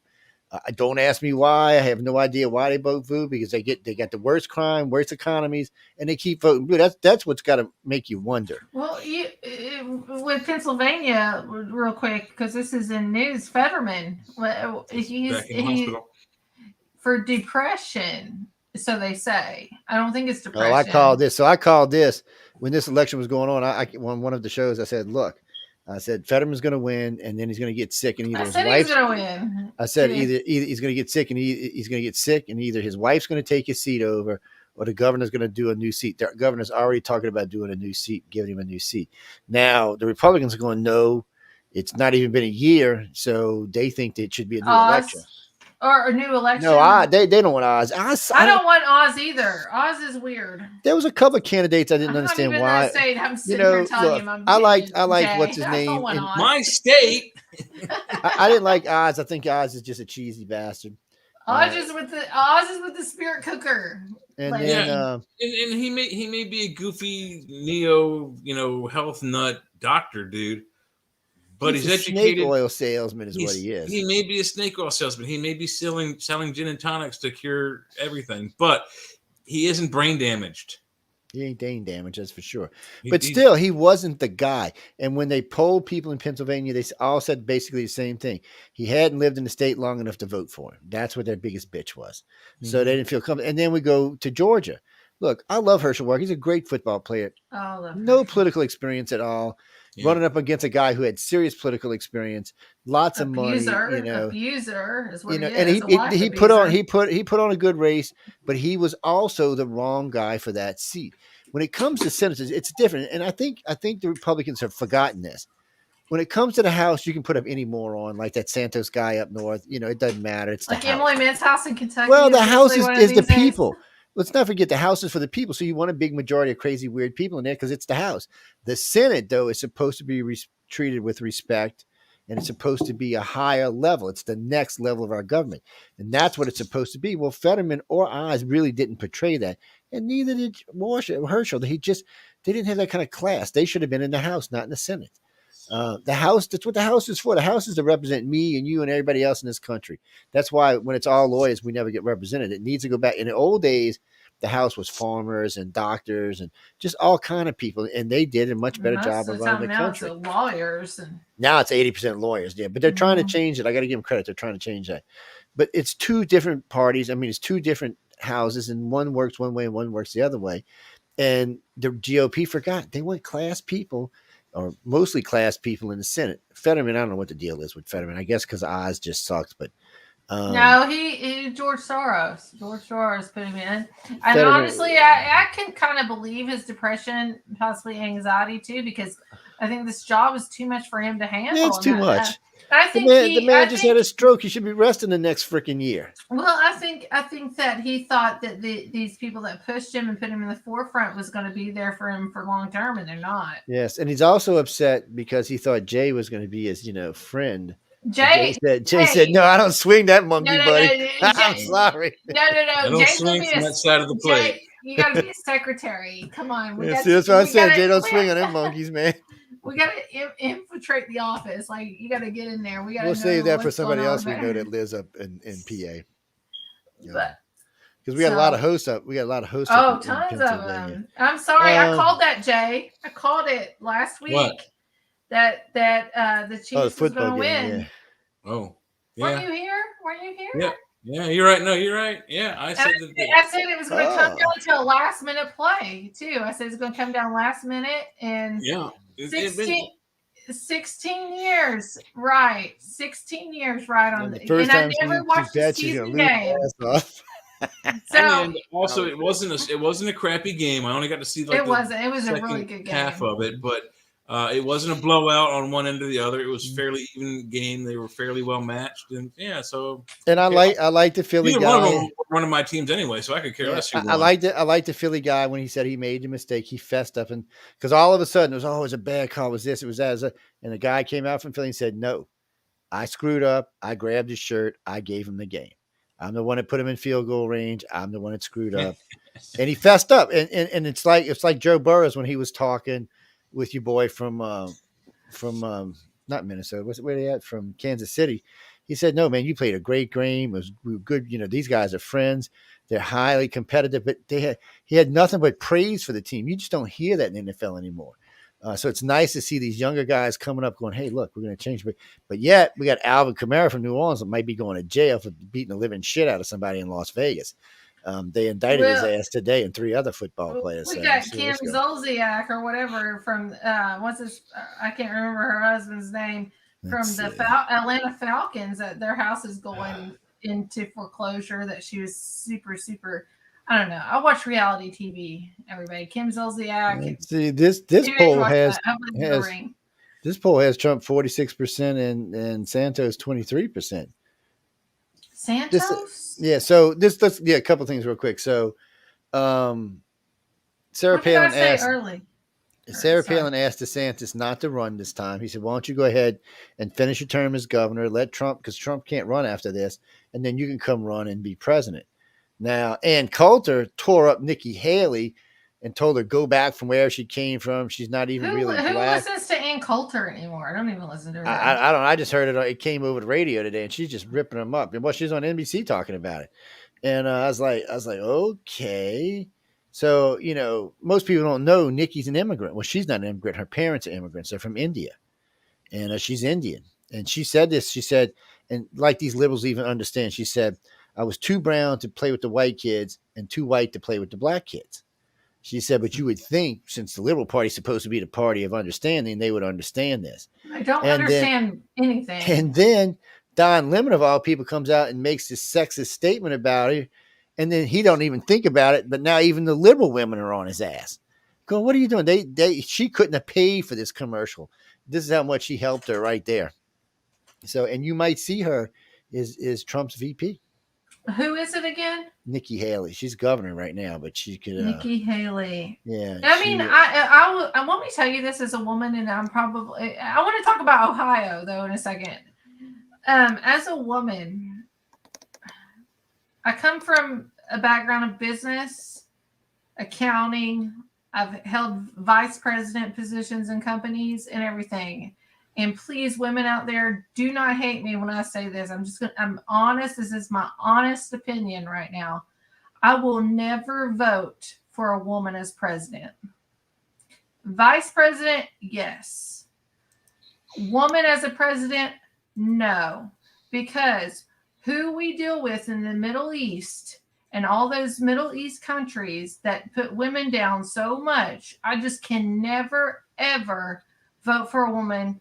I have to think of a worldview when a woman runs for president.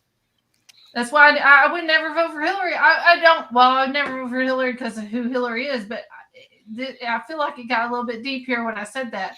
I'm sorry. They will have to be absolutely phenomenal and not emotional at all. And that to me is going to be a psychopath when it comes to women. I think women are a lot more emotional, and that's what makes us great. And that's what makes us different from men. It's hard for me to trust a woman as a president of the United States. Well, actually, believe it or not, I've heard other women say that. It's one of the reasons. I admire them if they Hillary didn't win. Well, think about it. So Hillary, what's her name? I was going to say Obama's girlfriend.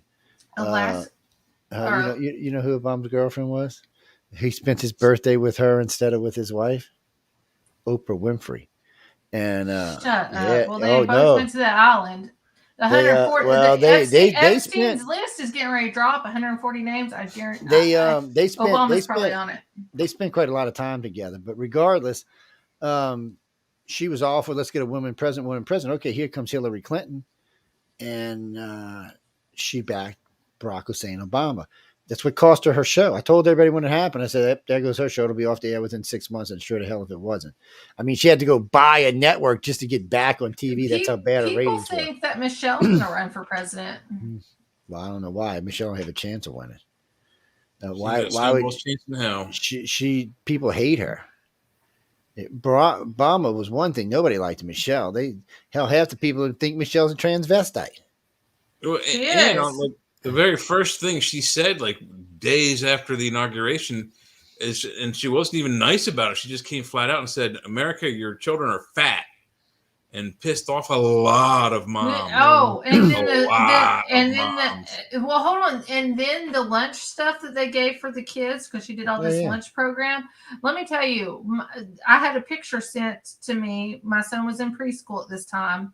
And they sent it to me, and it was pitiful. It was so bad. I posted it on my old Facebook account, and I cannot believe how many shares it got and everything. This was a Michelle Obama lunch for a preschooler.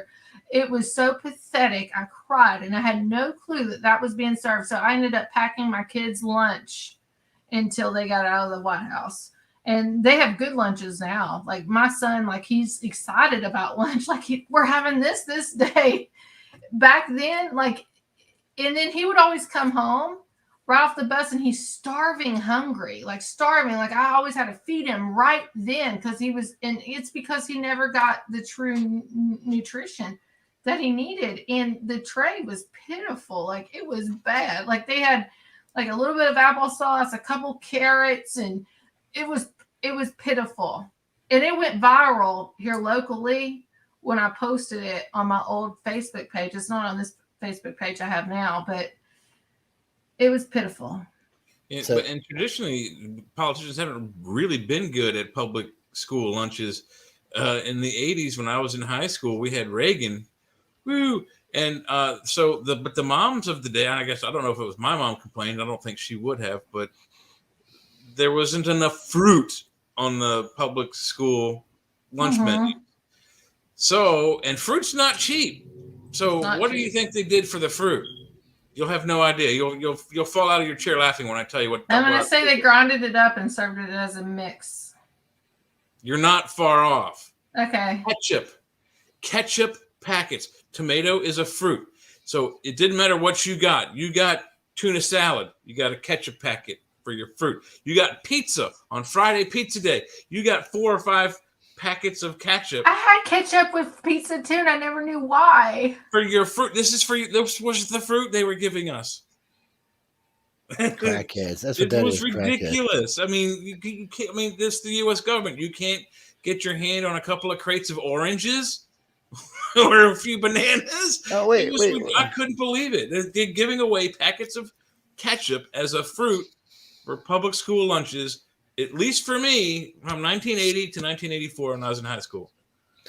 Well, what can you say? It sounds like America to me. Oh, here you go. We got ketchup. I graduated high school in 1999. I will tell you this: our lunch pizzas, the little squares. I don't know if you had the square pizzas. We had proper triangles. Oh, they were the best pizzas ever, though. I love those pizzas. But they would give us. Didn't suck. It was so good. They would give us like 4 or 5 packs on that tray that day of ketchup, and I always wanted to know why. And they'd give us corn, they'd give us pizza, and then they'd give us 4 or 5 packs of ketchup. That was your fruit. Peel it and eat it. Thank God half my schools I went to were either Catholic or private. They actually had real lunches. Oh, that pieces was public schools suck. I always bought extra lunch. It was like $1.50 for an extra lunch. Wait. Here, this is when y'all gonna love this. Bing's AI bot tells reporter it wants to be alive, steal nuclear codes, and create a deadly virus. That's what we got to look forward to AI, people. That's the metaverse. That's why we don't want AI. That's why we want AI is demonic, and I think Daniel in the Bible actually had a vision, or one of his prophecies was AI. George Soros predicts Democrat landslide in 2024 if Trump and DeSantis slugs it out. They're not he just endorsed. Look up George Soros endorsed DeSantis. It's but they already know. So the Republican Party would take each one out. So whoever's going to win the primary is just going to run. Trump knows if he tries to run as an independent, he's not going to win. He can't win as an independent. He has to run as a party. That's why we got to get rid of the parties. That's why we can't have a third party. We got to get rid of it wouldn't matter if he didn't. It wouldn't even matter. He needs that party base to win. And we've already seen an independent run before, Ross Perot back in the 80s against Bob Dole or 90. And all he did was he handed that over to the incumbent. He lost that election for Bob Dole, who actually probably would have been. And I think he was a Democrat. He actually would have been a pretty good president. He would have been a good president. He just passed away not too long ago. Did he? Bob Dole. Oh, great. You know what else I love about DeSantis? Y'all heard about his latest bill DeSantis passed? He passed a bill in his state that allows them permission to send any illegal immigrants coming into a state to any states with sanctuary cities. So I love DeSantis. Wow. He's sending bitches off, man. Is that the 5-minute cities? What's a sanctuary city? Sanctuary cities where Los Angeles, New York, DC. Oh, okay. Where the immigrants can come no matter what. But here's something to think about, though. Always follow the money, okay? The people that donate to DeSantis, the groups that donate to DeSantis, is the same groups that donated to Obama. And now we have George Soros kind of endorsing DeSantis. I think he's good on the surface. Something's underhanded. And I honestly think if he says he's going to run for president this term, then we know what side he's on. It's divide and conquer, and he's going to divide the MAGA. Well, we're going to see what happens. I mean, we're still a year and a half out. Trump may end up in jail before this is all said and done. Yeah, there's some new. There's always new. He's not going to jail. Yeah. What was on the news last night was I don't believe in unfavorable for Trump, but I mean, it's always unfavorable for him. So I mean, we'll see what happens. Freaking Joe Biden. He lied in state, like multiple. Even CNN says he's lied so much. So this is what's going to be the real problem: is if Trump gets a lot of negativity and Biden gets a lot of negativity, that opens the door for other people. Even worse candidates. Yeah, so here's Newsom might get in. Pence has unclassified documents. Biden has unclassified. They raided Trump. Why are we not raiding Obama? Because he spent $36 million in FOIA lawsuits to keep that crap hidden. Where's Obama in all this? Nobody's talking about Obama. Nobody's gonna raid Obama. They ain't gonna mess with Obama. He a black man. They ain't gonna mess with him. They'll be screaming racist as soon as they do it. He's mixed. He's part black. Yeah, I know he's mixed, but it ain't gonna matter. They're gonna scream racist as soon as you do it. Yeah, it's gonna spark off the possibility of a race war if anybody does anything against Obama, even if it's true. I agree. He's probably got classified documents in his house. What I don't understand about Pence is why he just didn't get rid of them. Why did he didn't have the tournament? And same thing with Biden. Why did his lawyers decide? Is by his Corvette. Why did his lawyers decide? But I'm trying to figure out why his lawyers decided what they decided. I can't see myself. Well, I can't see my damn self. I can see her real good. Oh well. It's I don't know. This world's crazy because we give billions and billions of dollars to Ukraine, but we are not helping Ohio. We give away. Let me tell you what. The money we give to Ukraine ain't shit compared to what we give to other countries. We give Europe 5 times that, maybe 6 times that. Easy. We were giving Russia that much before they started the war. How much did we give Pakistan before we realized they were hiding Bin Laden? And they knew who Bin Laden was. Bin Laden worked for we made Bin Laden. I mean, we created him. It's just we lost control. And they paid off Pakistan because of Bin Laden. So if you ever see a picture, it's great. There's pictures of Bin Laden when he was in the CIA and going to college in the United States.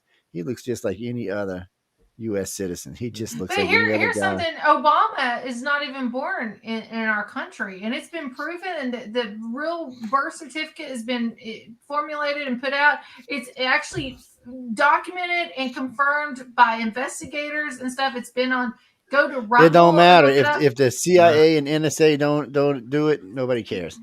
It's just one of those things in the United States, and the media did a real good job with that. Even when the first birth certificate came out, and it wasn't a U.S. birth certificate. Let me tell you this: they did a good job, but it doesn't matter. The 140 names of Epstein, I guarantee it, and this is what probably held it up the most: Obama.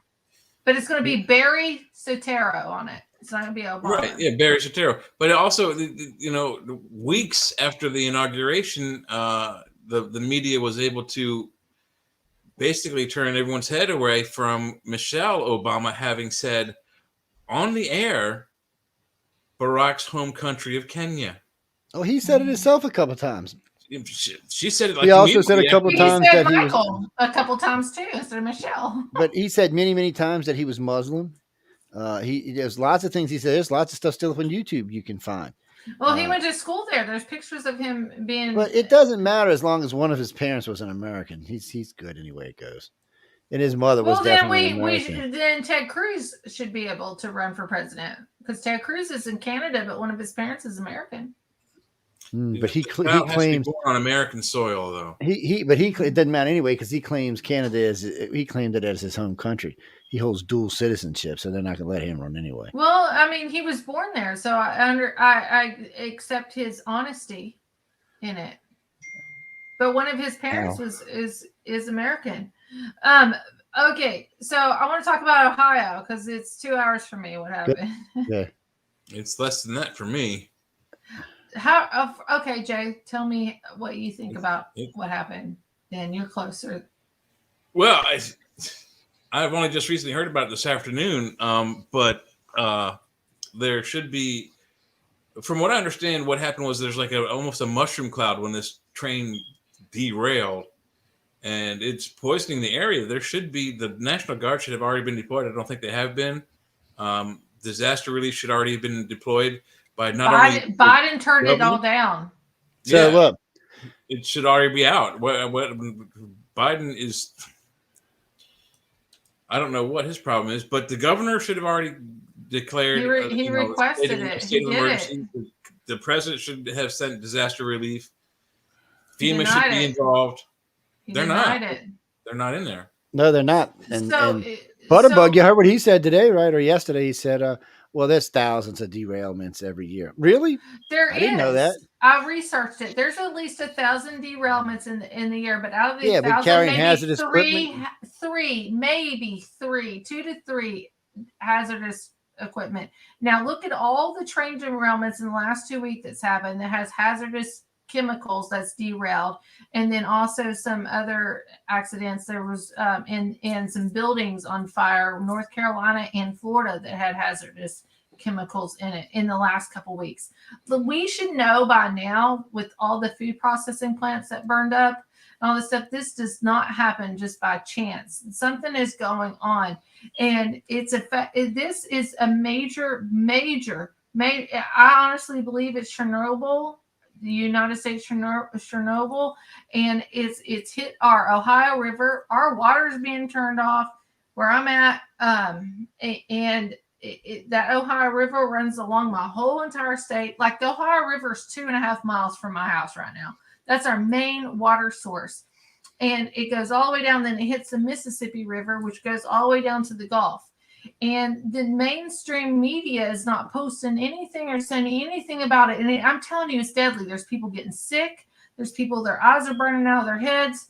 There's people throwing up. Like, it's absolutely crazy. And honestly, I'm upset with my mayor, Matt Perkins, here in town. I voted for him. He has not done one video update or anything with us here. If I was mayor over City of Ashland, and this is major, I'd be doing Facebook Lives every day to say, hey, I don't know the details of this stuff. I'm going to tell you, we're going to be okay. No matter what, I'm going to make the best decision possible for our city, our town. We're going to be okay. This is affecting creeks. Like, I posted videos in my stories and stuff where people are throwing rocks in the creeks, because what this happens with these chemicals, they set lower in the water. And you might not see it necessarily on the surface, and you're going to think it's okay, and it's not okay. People start throwing rocks in or something, and it comes up, and it looks like oil all over. This is Flint, Michigan. This is Aaron Brockovich stuff, and it's going to affect millions for years. This is cancer type stuff that's going to come out. Birth defects are going to come out. Little kids are throwing up. I posted that up on my stories on Facebook. Little kids puking and throwing up like 2 or 3 days after they got back to home, and then she ended up leaving again, this one lady. And here's why I think Biden's not helping. He's the most evil piece of shit I've ever met in my life. And shame on the people that voted for him. I'm sorry. Shame on you for voting for him. You need to have discernment when you vote for people. And what happened was that they had this big, huge strike. These train workers had this big, huge strike, wanting better rails, safer, safeguards, all this kind of stuff. They striked. Well, then Biden, pretty much the documents that I read, said they tried to settle, and the union workers were not settling because it was pitiful what they were given. And so then pretty much Biden said, if you don't settle for this, you're going to have jail time. So they settled it, and then 2 months later, or 6 weeks later, this happens. And honestly, a part of me, from research and stuff, I'm not going to come out and say for sure. I almost think fentanyl was on that train. But I didn't know tell them what was on that train. There's some pretty nasty shit on that train, whatever it was. I heard the EPA today going on and on and on about how safe it is and everything's back to normal. It's not safe. They say our gas stoves are not safe, but this is. Hold on, let me see if I can find this video and I can show you. Oh, and by the way, you don't have to be born in the U.S. to be president. You just have to be born to U.S. citizens. You can be born anywhere in the world as long as you're born to U.S. parents and you're considered a naturalized American. And you can run for president. Born citizen, but you're naturally so you don't have to be born on the soil as long as you're born to American parents. I don't know if it's one parent or two, because it won't say. I've been reading it while we've been talking, but it does say very specifically that yes, you can be born off a soil to be to be a president in this country, but your parents have to be U.S. citizens. I'm assuming it means 2 parents, but it might only mean 1. So because as long as you have 1 parent that's American, you have the rights of an American.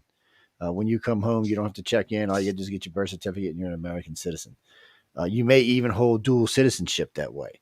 So I'm not sure how that works, but it clearly says you don't have to be born an American. I posted it so you can see it in the chat. You don't have to be. Yeah, we're talking about if you can run for president or not with that. So I'm assuming as long as you're a citizen, you can run for president. So. But you don't have to be born in the U.S. It's always been a thing in the country. Everybody always thought that you have to be born in the soil, but no, you do not have to be born in the soil to run for president. So that's why everybody was on Obama's ass. Well, he was born in Kenya. Well, yeah, it doesn't matter. He's born in Kenya. His mom was born in Hawaii. He's still an American. You know that Obama's related to Biden? Or not Biden, I'm sorry, Bush. He's supposed to be related to Bush. A lot of people say I have it. I have the proof. Hold on. I can show that here in a second. I want to see if I can get this video real quick and maybe could share it of the actual explosions. There was like 15 major explosions that went on during this. I had it on my Facebook and I can't find it now. I know Sean and I were talking about it the other day because he was worried about it coming to where he lives. And I was like, well, dude, I said, you got that new fancy Maverick truck. You need to get in that bitch and haul ass, man. But, we're used to that here because we have a bunch of refineries west of New Orleans, a bunch of big refineries west of New Orleans, and also some chemical plants that make all kind of chemicals.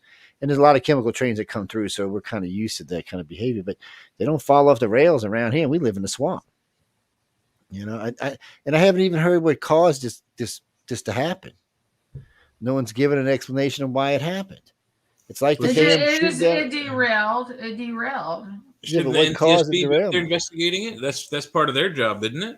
Yeah, but somebody's got to say what caused the derailment. Was the track broke? Was there something on the track? What was it? What was it? Yeah, I posted it on Twitter. I might have to bring up my Twitter account and then share my screen and let you see it. Jenny, you can send me food, man. Yeah, look, I'm hungry. Yeah, I'm always hungry, man. Send me Taco Bell. Taco Bell's after. No, I got Fat Boy. I actually got Fat Boy's pizza in the kitchen. Uh-oh. And a friend of mine's actually making shrimp and shallot dumplings, and she's out in L.A. That's pretty early for the L.A. people. It's only 9:00. It is early. So they're out there hanging out. I'll tell you what, I miss me a Low Country Boil. That is some good food right there. Ronnie, look, I'm gonna be out in LA the week, I believe, between the 20th and the 28th.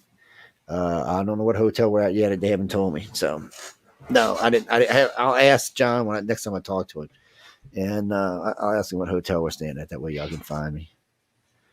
And no, I'm looking for volunteers. We do a lot of work. I got to do 6 or 7 interviews a day. Well, with the judges, so I got 24 winners to interview. So that's 6 a day. And then I've got about 10 judges to interview. So it's about 8 interviews a day. And it's a lot of work. It's a lot of work. It's a lot of fun, but it's a lot of work. People go, "Oh, you're going on vacation." No, I'm not. I'm going to work, people. I'm all into this. What in the hell, people become more literate. Yes, Jimmy, I know you can listen. Okay, you can listen. Hold on, let me see here. Yes. I have this. I'm going to share my screen real quick. I don't know if this will be good or not. We'll find out. Hopefully it is.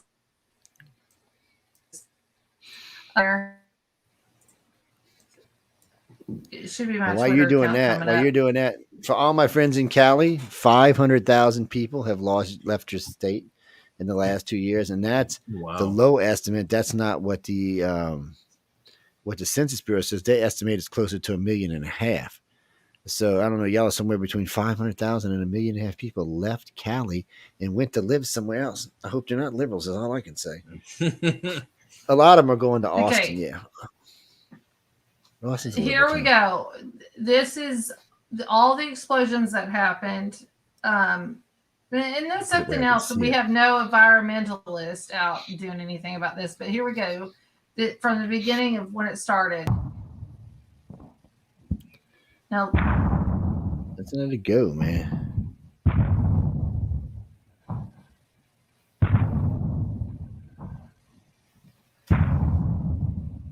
Why did they need to burn it off if it kept blowing up? Why did they have to bleed it off if it kept burning up? Oh, believe me, they dug new. Yes, you know that they replaced this tracks within 2 days and they're running over it now. Yeah, I don't know why no one. I mean, the media's not talking about this. Butterbutt's not talking about this. None of the liberals are talking about this. Because Biden, and I think that strike had a lot to do with it, and you know, he's not sending any kind of help to these people that's there, but we send billions. Like, it's the most evil administration. I thought Obama was evil.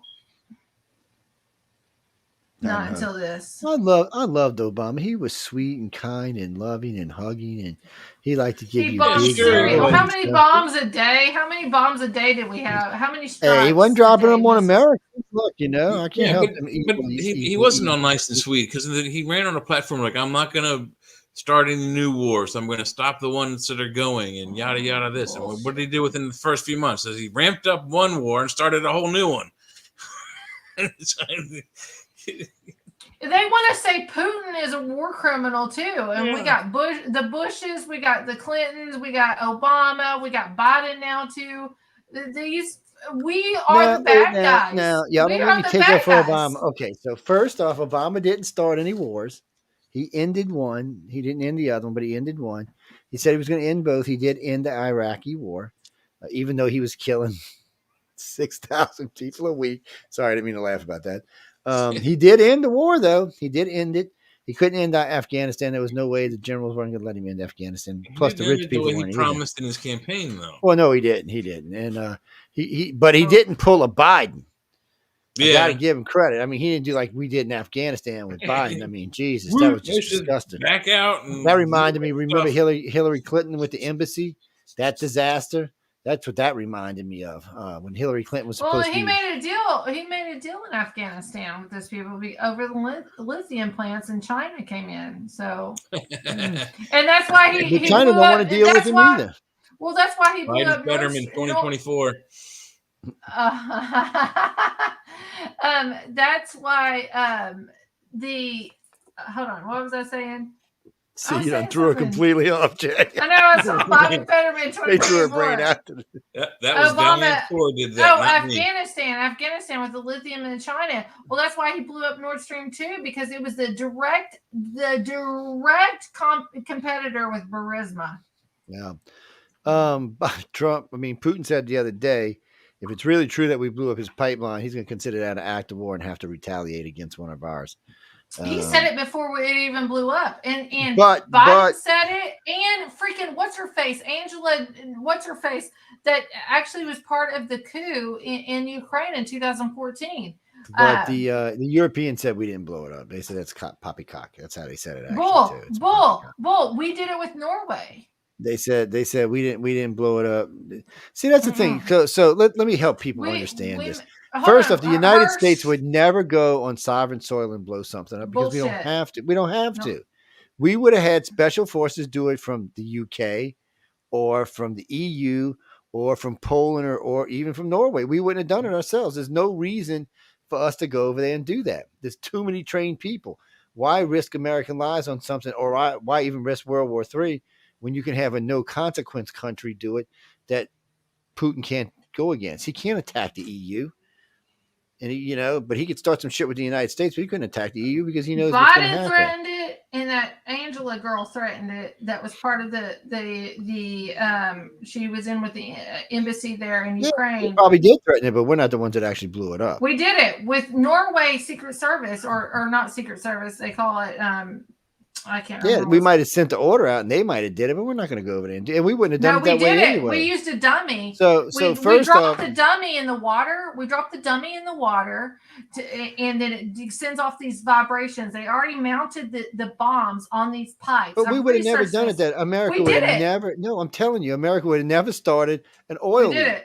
It's not how we would have done things. No, we would have went in. We would have went in, and we would have used a sub with a surgical strike, and that would have been the end of it. We wouldn't have polluted a bunch of water. It's not how we do business.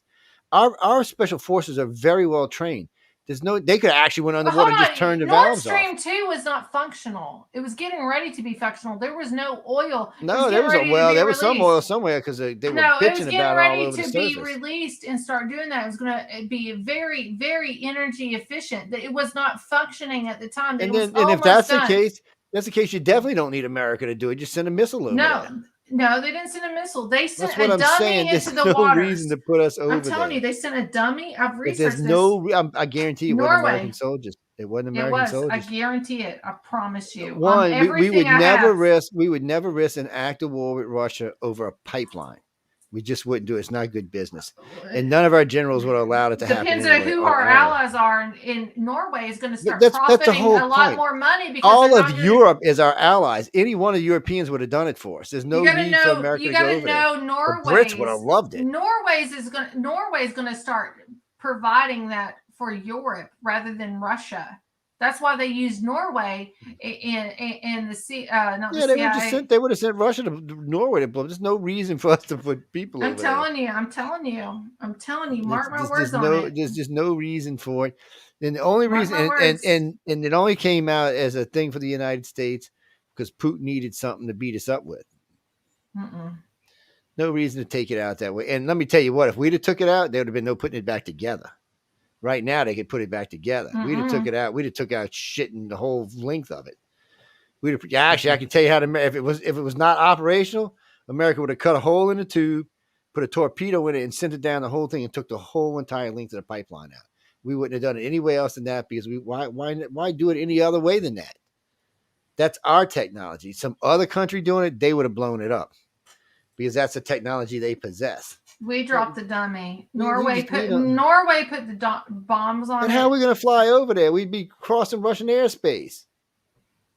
They'd have shot us down. Norway put the bombs on it. We dropped the dummy in the water that sent off the vibrations to blow that sucker up. I'm telling you. And why? That is so old school technology. Why would we do that?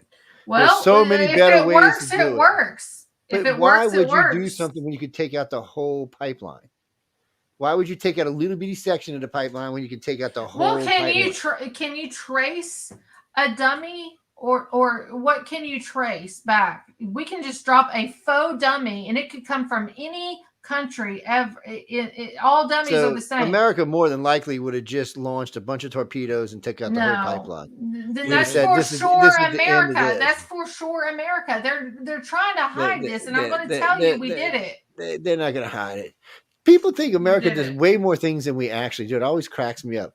People forget we have allies. We have allies all around the world. And let me tell you what, the Brits would have loved to go do this. This is shit they love to go blow. They love to blow shit up. They like us. They love to go blow shit up. Why go? They got all the people they need over there. Norway's what now? Not an EU country. Norway, not a Norway country, whatever they call it. Norway. What is it called? NATO. Anyway, they're part of the whole damn thing now, so they got accepted. What, NATO country? I'm sorry. So we don't need to do that. Hold on, I want to see if I can find something. Just blow some shit up and go on with yourself. Yes or no, Jesse? No. Well, I don't know where it was located at. Actually, I think Norway would have torpedoed the shit out of it and been done with it. I think they'd have just said, "Hey, watch this. Let's go test these new torpedoes that America sent us and see what they do." Usually when America blows shit up, because they blow shit up. They don't just blow a little piece up. Well, this was blown up.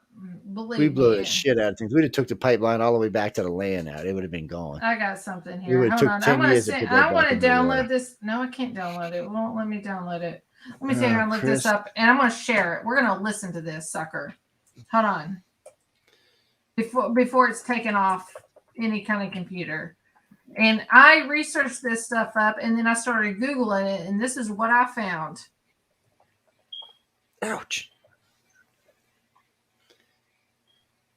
Oh, ouch. People, don't be sending me weird stuff like this. What was that? Oh, it was something to do with the balloons. It was retarded. Okay. Oh, let's see now. We got some new in. stuff. Okay, let me sign in. Feds are sending new medical experts to in. Ohio toxic train wreck to give residents ease. Oh, yeah, give residents ease. We had to beg for it. The Biden administration said it has deployed federal medical experts to help ease what damages remain at the Ohio village where the train carrying hazardous materials derailed. What was the materials, by the way? They haven't said. There's like 6 or 7 of them, and it's the ramp of the federal support. The ramp. Hold on, it is the chemicals that cause mustard gas and George, that sounds fun. Let's see. They've been very critical of the governor. They've been very critical of Buttigieg, Butterbutt, as I like to call him. Okay. If y'all don't know why I call him Butterbutt, I don't know what to tell you. Whoever just asked me that. I got a video. Can I play it? Yeah, go ahead. Okay. It's a few minutes long, but listen to this. I'm going to wait till it comes up here. Okay, there we go. Shit. Listen to this. And I researched this stuff and started plugging things in, and this is what I got. Winning journalist Seymour Hersh, relying on unnamed national security sources, recently published an article on his Substack about the destruction of the Nord Stream pipelines. 2 pipelines, known as Nord Stream 1, provided Western Europe with Russian gas for more than a decade. These pipelines were seen by NATO as a threat to Western dominance. Profits were shared with the Russian government and provided up to 45% of their annual budget. See, they was working. Called Nord Stream, were not yet operational. NATO was concerned that as long as Europe remained dependent upon these pipelines, Germany would be reluctant to supply Ukraine with money and weapons to fight Russia. And so the Biden administration authorized Jake Sullivan to assemble a task force with members of the Biden White House, the CIA, and the Pentagon to come up with a plan for the destruction of the pipelines. The operation was run by Victoria Nuland, Anthony Blinken, and Jake Sullivan. The Navy proposed using a submarine to assault the pipeline directly. The Air Force proposed dropping bombs with delayed fuses. And the CIA argued that whatever was done, it would have to be covert, because if the attack was traced to the U.S., then it would be an act of war. In early 2022, right after the CIA reported to Sullivan that they had a plan, both Victoria Nuland and President Biden publicly threatened to bring an end to Nord Stream 2. If Russia invades Ukraine, one way or another, Nord Stream 2 will not move forward. If Russia invades, that means tanks or troops crossing the border of Ukraine again. Then there will be no longer a Nord Stream 2. According to the source, this public announcement meant blowing up the pipeline could be considered a covert option, and that there was no longer a legal requirement to report their plans to Congress. The Americans partnered with Norway, who had their own motivations for the destruction of the Nord Stream pipelines. This is how I found this. Which would allow them to sell more of their own natural gas to Europe. In March of 2022, members of the team flew to Norway to meet with the Norwegian Secret Service. The Norwegian Navy decided on a spot in the shallow waters of the Baltic Sea, a few miles off Denmark's Bornholm Island, where the divers, operating from a Norwegian Alta-class mine hunter, would plant C4 charges with concrete protective covers on the 4 pipelines. Divers were chosen from the U.S. Navy's Diving and Salvage Center in Panama City, which specializes in training deepwater divers to use. Oh, that's true. I can find out if this is true or not. Because they were Navy only, not members of America's Special Operations Command, whose covert operations would need to be reported to Congress. The mission was secretly embedded into an annual training exercise already scheduled for June of 2022. Known as Baltic Operations 22 or BaltOps 22. wherein the Panama City divers would place C4 explosives with a 48-hour timer attached. But the White House then worried that triggering the explosion within 2 days of the well-publicized training exercise would make it obvious that America was responsible. And so it was decided that the C4 would be triggered by a sonar buoy later dropped by plane. The buoy would emit a sequence of unique low-frequency tonal sounds to trigger the explosives. On September 26, 2022, a Norwegian Navy P-8 surveillance plane dropped the sonar buoy. The signal spread underwater, and a few hours later, the high-powered explosives were triggered, and 3 of the 4 pipelines were put out of commission. According to Hirsch's national security sources, it was a beautiful cover story. It was a covert operation that placed experts in the field and equipment that operated on a covert signal. The only flaw was the decision to do it. Pulitzer Prize-winning journalist Seymour Hersh. That's who wrote it, Pulitzer Prize Seymour Hersh. But I was researching Norway because I was thinking if the pipeline got blew up, what would be the #1 country that would benefit from that? I've worked in oil and gas, so Norway, and I was researching Norway, and I'm like, they had to team up with Norway. There's no other way than Norway. And so then I started doing a lot of Googles and all that stuff. I said, I'm going to go to TikTok. I'm just going to see what TikTok says. And I typed in Nord Stream and Norway, and that's the video I got. Well, I can find out. I mean, I'm friends with a bunch of them guys. I've been friends with them for a long time. We did it. And that's an active war. And these UFOs up in the Canada. Well, so if we did it and the C4 is right, then the Russians would know we did it because the C4 made in the C4 made in the United States is made a particular way. It's not made like this in any other country. So if the Russians went down there and found that, they would already call it a war.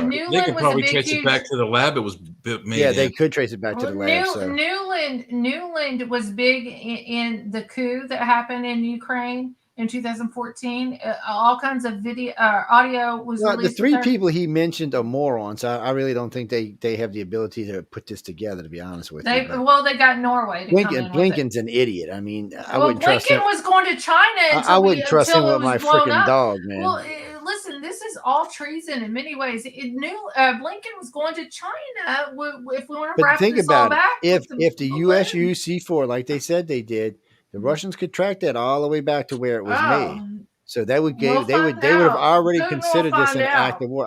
They've already been there. We know the Russians already been down there and have retrieved whatever this was. It is an act of war. That's why they shot down. They intercepted 2 Russian bomber jets in they do that all the time. Yeah, that's all the time. Not in Colorado Springs. Yeah, it was. No, we'd have shot them down in Colorado Springs. It was in Colorado. No. Look it up. Russian planes.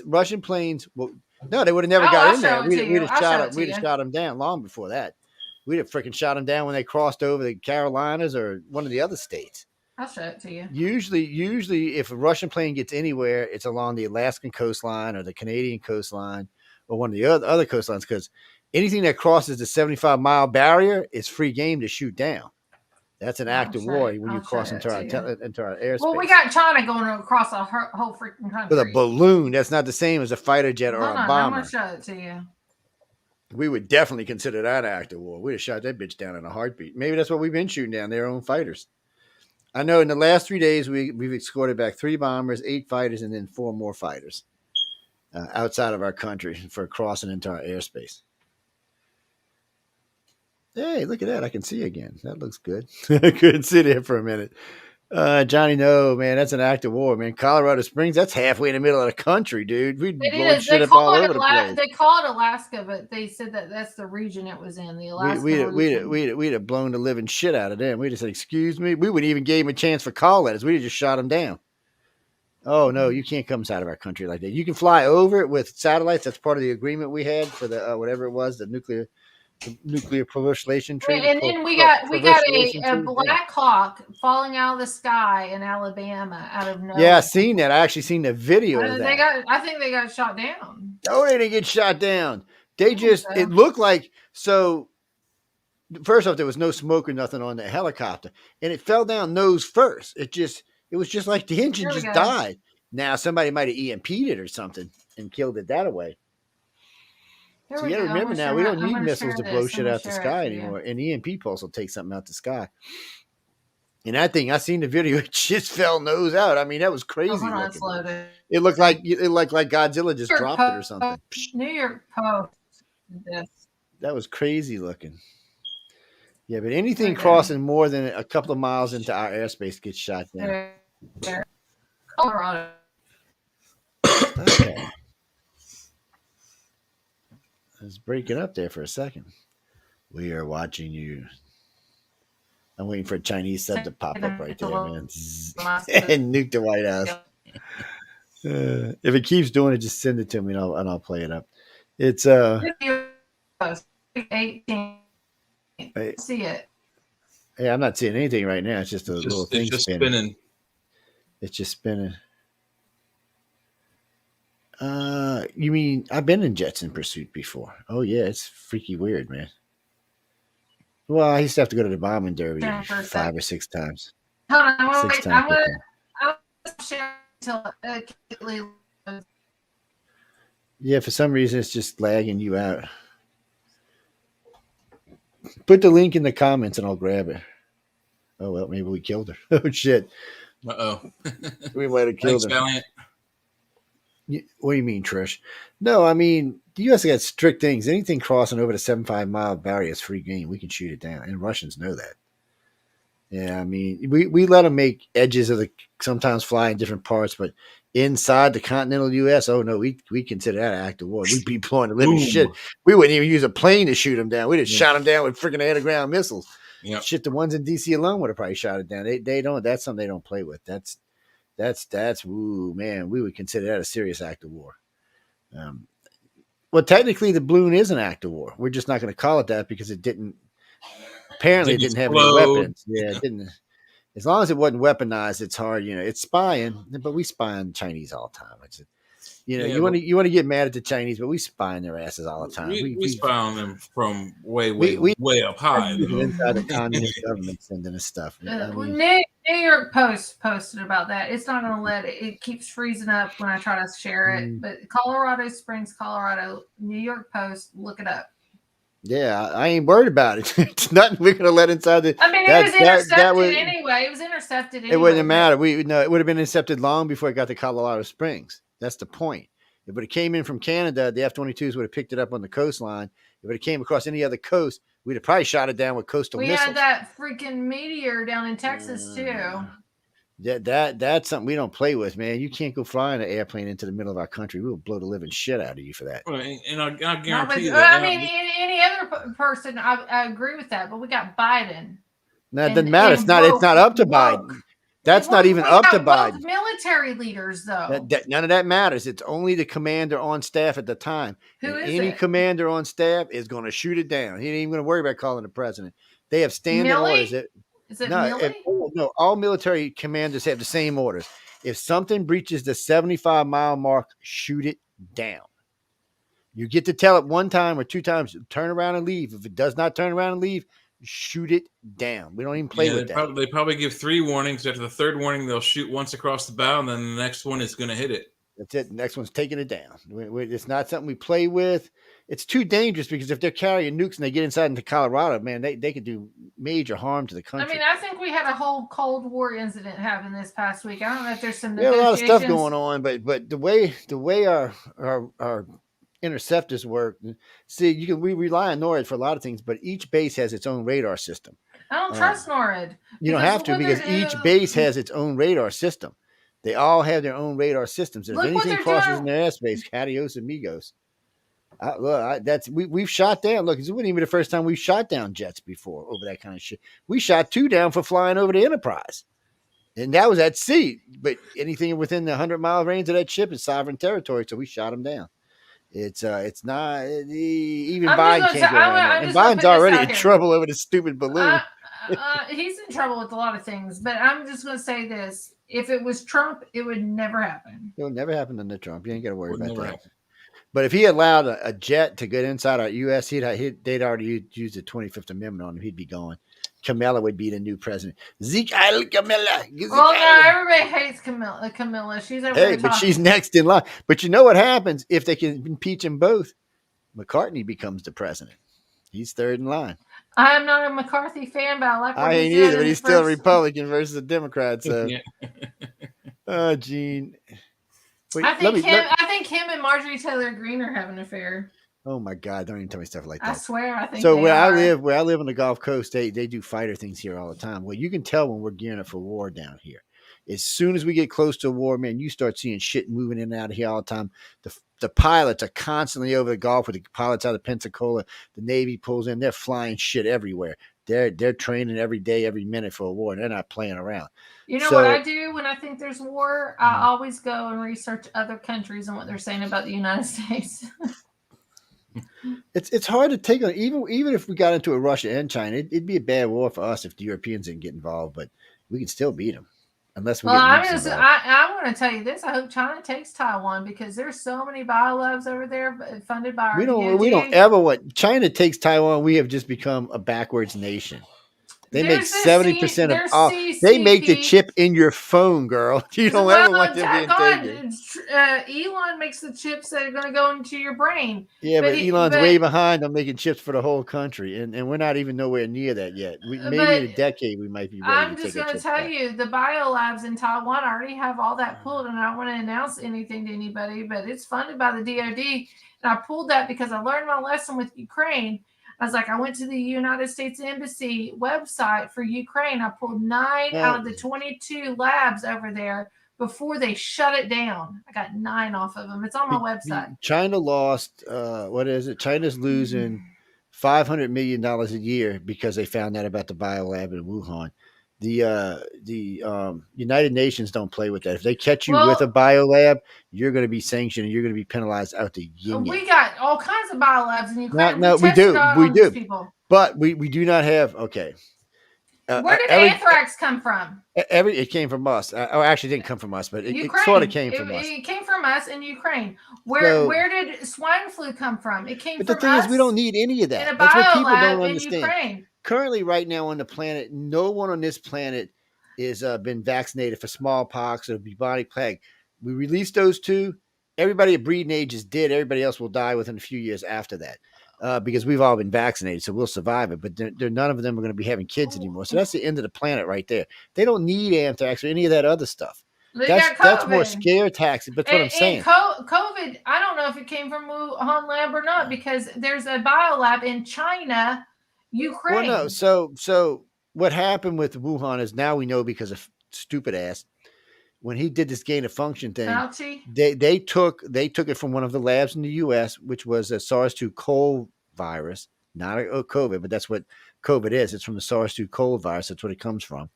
They shipped that over there, and they did gain of function. They wanted to make it as bad as they could so they could make a cure for it. We do that with a lot of diseases, not just that. It's something that happens around the world on a regular basis. We build a disease up, and then we find a cure for it. That's the whole idea of having biological weapons anyway. Why build one if you can't cure it? Because it's not helping you any if you kill all your own citizens along with it. So a lot of times this is what goes on. But because of the deal with the UN, they cracked down. So now they're supposed to let these people go into these labs. They're supposed to be checking these labs because at one point, the United States had a stockpile of some of the nastiest viruses you could ever think of that could wipe the world out. Screw nuclear weapons. This shit was far more deadly than nuclear weapons were. Well, listen, I think if it came from Wuhan lab, by now we'd have like absolute proof, concrete proof. We do, but Biden's not going to give it to you. But so that makes me question. I don't think it came from Wuhan. So we'll help you. I'll help you out with the Wuhan. We had 4 people on the ground in Wuhan when this went down. We actually had 4 people. We actually had 2 that were in fairly high positions. They could have gotten the idea from Wuhan. No. So what went on down there, there was a breach in the lab at Wuhan. The Wuhan actually talked about this. The Wuhan government actually documented the breach at the Wuhan lab. But they swore that nothing got out. They said there was a breach and nothing got out. But there was a scientist that went missing that still hasn't been found. He just disappeared. Wuhan was definitely on the ground, and it was not in the neighborhood of the market. The first cases did not come from where the market was. They came from different parts of Wuhan. We also know that there was 40 incinerators in Wuhan running full time. There was nothing like that anywhere else in China. We know that they boarded up the windows. They used steel. We had people actually. We still got the video of them going around. You can still see the body bags moving, which I'm hoping was just reflex. Because bodies move sometimes when they die after they're dead. I'm hoping that's what it was. It's not very long. But there's some that looked like they were just kind of kicking and moving around and stuff. It was pretty horrible to watch. And then he got us all the video of when they locked everybody down, and then they went through with these sprayers with this white fog and just fogged everything down, the whole entire city, inside of buildings, everywhere. They were just bringing meals and delivering them to these houses. And that's all it was. No one was allowed out anywhere. No one could go into Wuhan. But by that time, it was too late. The disease had already left Wuhan. But there's no doubt that Wuhan was ground zero. There's no doubt. Nobody even argues about that. The argument is it came from the lab or did it come from the market? And most scientists don't think it came from the market, because you want to know why? You want to know why? There was no animal traces in the new disease. Oh, no, in other words, if it would have came from a bat or an animal, the DNA would have been there. It never came from the bat. And I'm going to tell everybody, you need to get this book. This is one of the best books I've ever read in my life. It's kind of a hard read if you don't know big words. I've had to read. I come from medical background a little bit. For me, my mom made me learn a big word a week. He uses a lot of medical terms in this, and he talks about where the location of this happens. This is Robert F. Kennedy Jr., the real Anthony Fauci. This is one of the best books I've ever read. Oh, wait. I meant to tell you that to start the show. So they're actually wanting to give amnesty for all of the scientists that originally talked about this. The one that said you had to wear the mask, the one that said stand 6 feet away. They want to give them immunity. Well, the Republicans aren't going for it. They're like, no. Luciferian guideline, 6 feet away with a mask. Why are you worried about the devil? The devil's not worried about you. He done moved on to another world. Earth is entirely too boring. Sam Smith got heckled up in New York the other day by a lady, and I loved it. When the devil left, he left the planet open. He's like, I'm out of here. This place is boring. No, it'll be 100 million years before anybody dies around here. It's time to go somewhere else. He is ruling and reigning right now. He is days. That's short. The problem. I think he wishes he was ruling. You know what happened to Satan? Satan got screwed. He's like, all right, I got Earth, and then all of a sudden there was 8 billion of us that don't even listen to him. Mm-hmm. They're like, we don't care what the hell you're thinking about. He's out. He's done moved on. And you never know. He might have went. And that's another thing. I want to show you. No one ever stopped to think that late. Lucifer may have gone back to heaven. After all, he was the most beautiful angel. But you don't know that. You're only going by what was written by men. You don't know what was written by God. You can only go by what was written by men. Nothing in the Bible is written by God. This is too late to go this way. I'm just saying, nothing in the Bible is written by God. Holy Spirit. So you don't know. You're just making assumptions by something that was written for men 200 years after Christ died. That's just bad. You should might as well just stick with the Old Testament. I will say this: if you have a Bible. Right and then now, you hating on the Muslims and the Jews, man. No. If you have a Bible right now, current Bible, anything especially post World War I, it's BS. So you need to get a Bible from 1800, at least closest to 1800 for all of my Christian friends, I'll help y'all out. There's several Bibles you can read from the 1500s, and let me tell you what, they don't say what the Bible say today at all. No. It's an entirely different writing. It means an entirely different thing. So like I said, everybody today is practicing a Bible that was written for men by the control of men. That's all it's for. You'd actually have to go way back just to find out what was actually written by the apostles and by David. And then, of course, there's always the Old Testament, which just was stories in the family. So you'd have to go way back just to get to those. Everything else is written. I mean, in King James. Anything after the First Council of Nicaea is absolute bunk because it was redacted, changed, names were changed, cities. The Catholic Church took out 19 books of the Bible just to they did. They took out a lot of stuff. Is the first of those that took out a whole, like almost all of the Dead Sea Scrolls. Yeah, and that was the best part. I mean, Dead Sea Scrolls plainly says you don't need organized religion, split a log there I am, spin a rock there I am. speak to me anywhere you want to. That is not today's religion in any shape, form, and it does not say you have to worship anybody. Worship is narcissism. So when somebody asks you to worship, they're narcissists. And anybody anybody who asks you to worship and then is vengeful about it is worse than a narcissist. I remember when I was in Catholic school and I said, well, this is going to be heaven, That's what's wrong with stand you. all day long. Just kidding. I said, I can't do kneel, sit, and stand all day. I said, we're going to have an issue with this already. That's rituals. And then all you're there to do is to worship God. I mean, come on, that's slavery.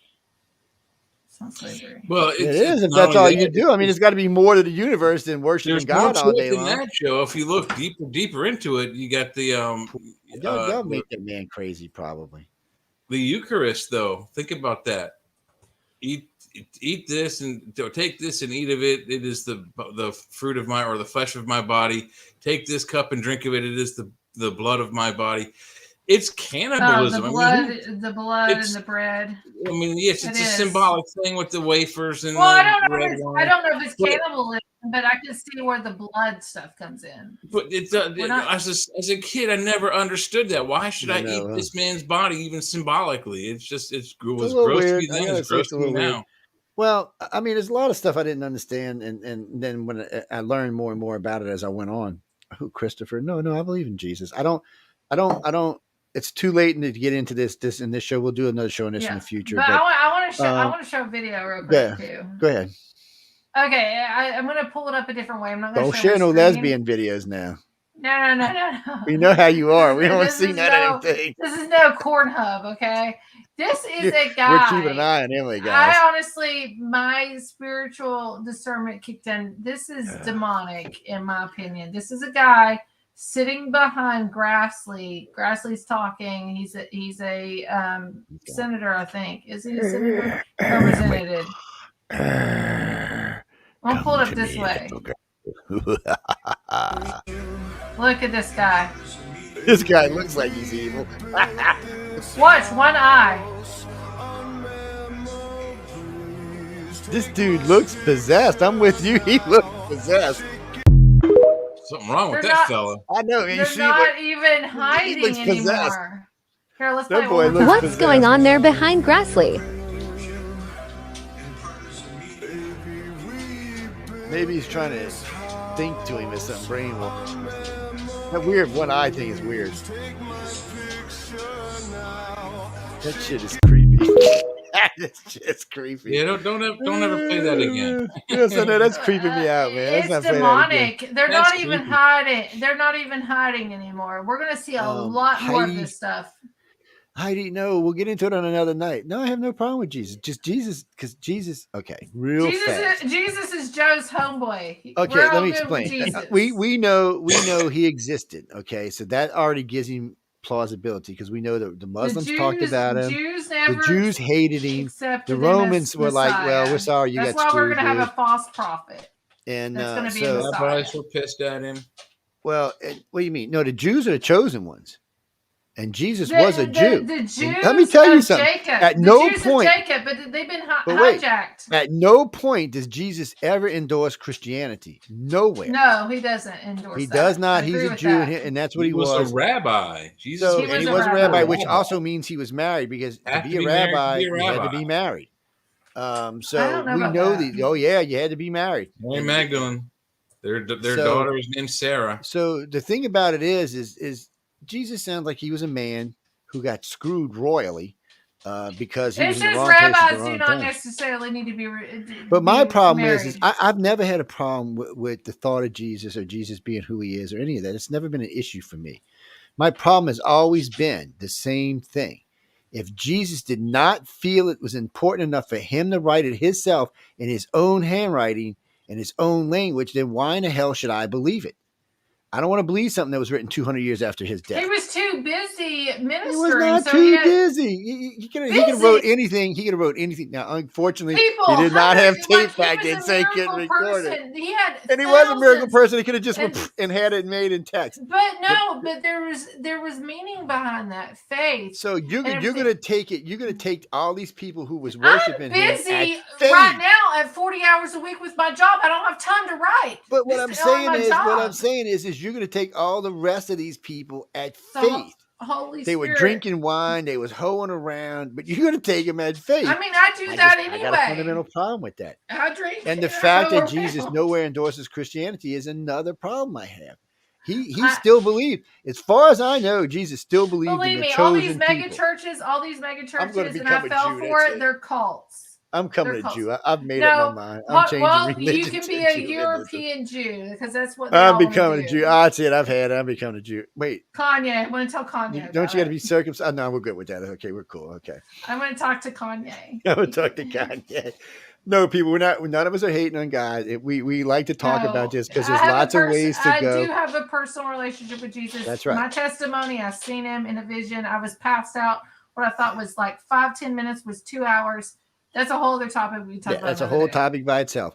So nobody here has a problem with any of it. We just like to talk about this and give people, we like to open your minds and make you think.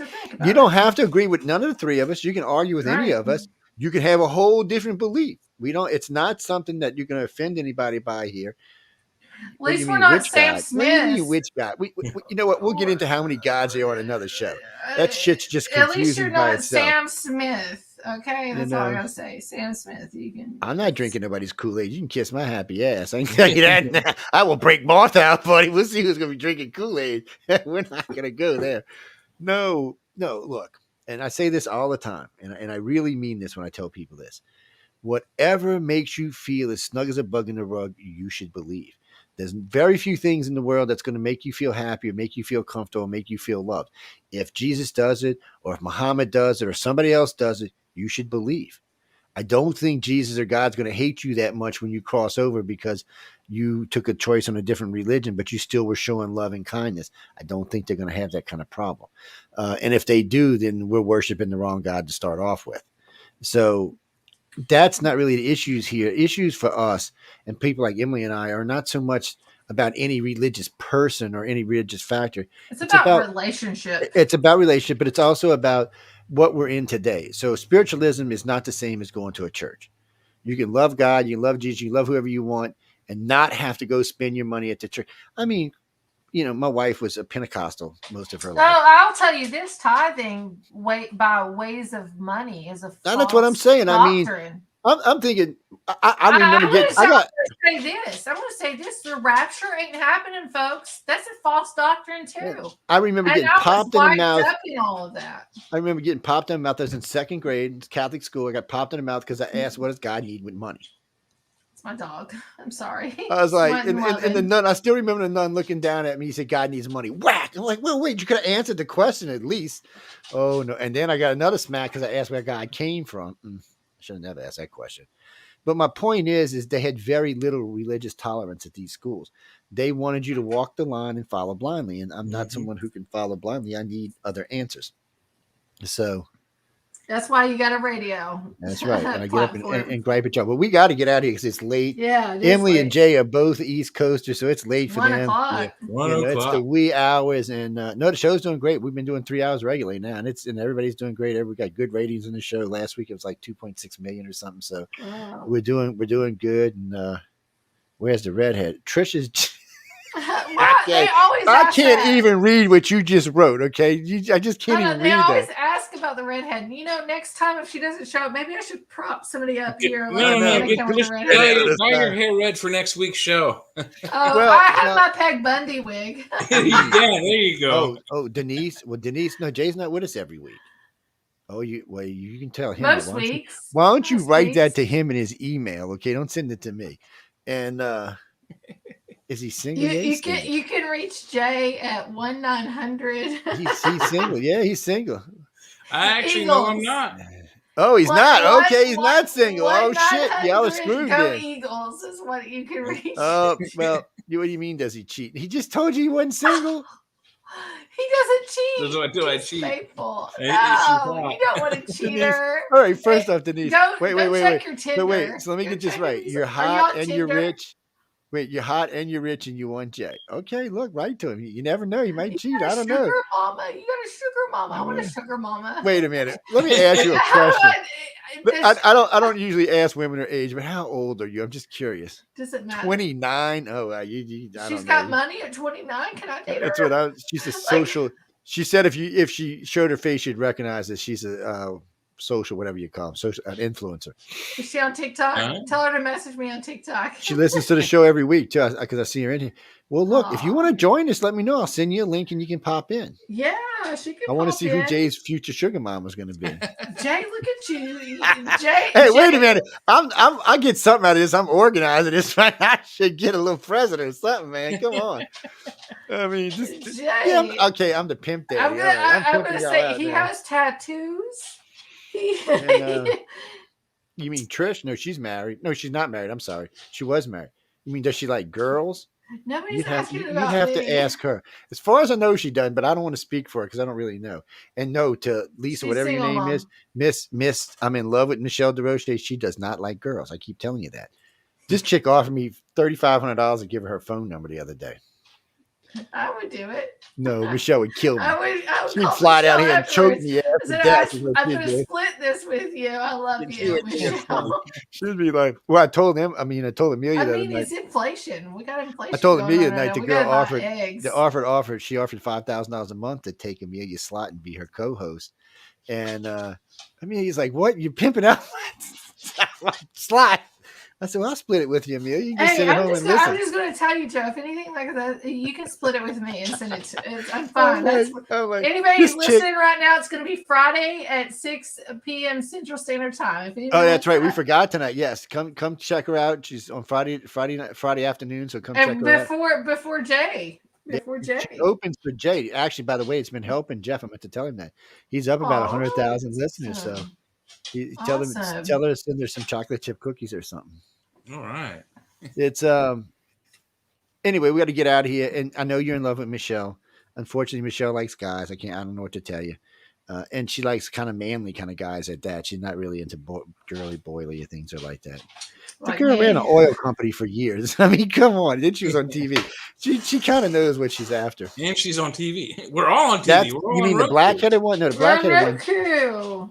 That's Amelia. That's the black-headed one. Michelle's Amelia apparently is an amazing baker. Yes. Some of the food she posts on Facebook. Stinking filthy rich. I need to know her. Yes, I mean, I think she told me a stove costs like $30,000 or something. Wow. Yeah, and when she goes anywhere, she has the driver go out to the car and get her coat before she leaves. What can I tell you, man? The girl got money.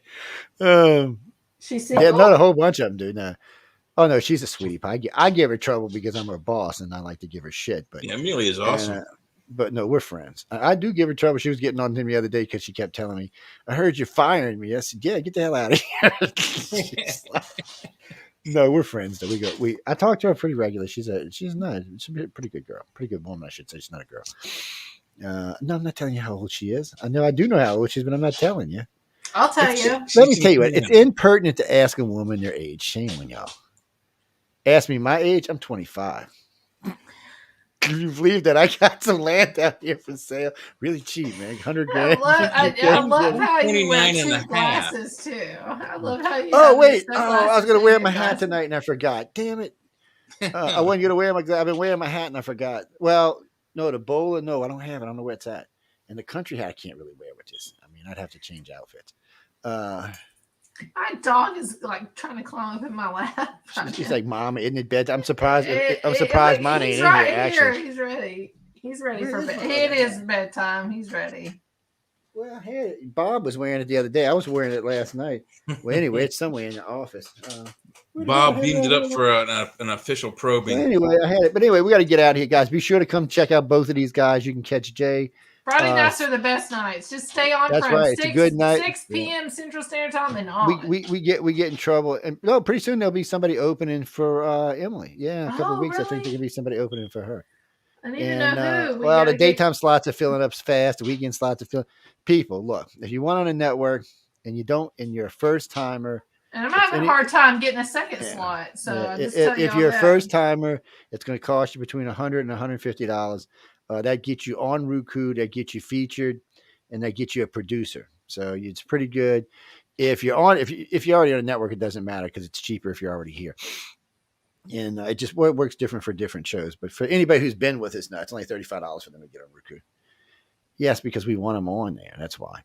Amazon will be coming in about 2 months. It should be when I get back from LA. We should have Amazon up and running, and y'all will be able to catch us on Amazon TV. And hopefully by the end of summer, I don't know which we're going to go first. If we're going to go with Apple, if we're going to go with Samsung, but one of those two will also be up and running, so you'll be able to catch us on those. You'll be able to watch us on your phone or watch us on your TV. Well, all my TVs have Apple Play on it anyway. When are we going to have events? We should have events, Joe. Well, we've been talking about that, but we got to put. I can help with that. By the way, we got to get a coordinator together just for that because I got Michelle too busy. That's what I'm saying. I got Helly too busy. I love events. I've done tons of events. Yes, that's what I do call it. Con thing here. Well, something. There's a lot of stuff we can do. We do a lot of stuff in the network. I do call it the Elvira of Canada. I most certainly do. Sometimes I call it. Yeah, I do. I call it Canadian Elvira all the time. Well, if you ever, I'm not going to get into why. You'd have to see her standing up and dressed, and then you know why I call her that. No, we're not going there. No, we're not. Sorry. Well, she's on TV a lot. She's got like 40 or 50 TV, more than that, actually.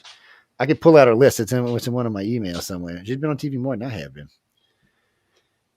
Well, if I look like that, they'd put me on TV too. Well, I don't know. No, they put her on there because what she knows. But I'll tell you what you don't like. Listen.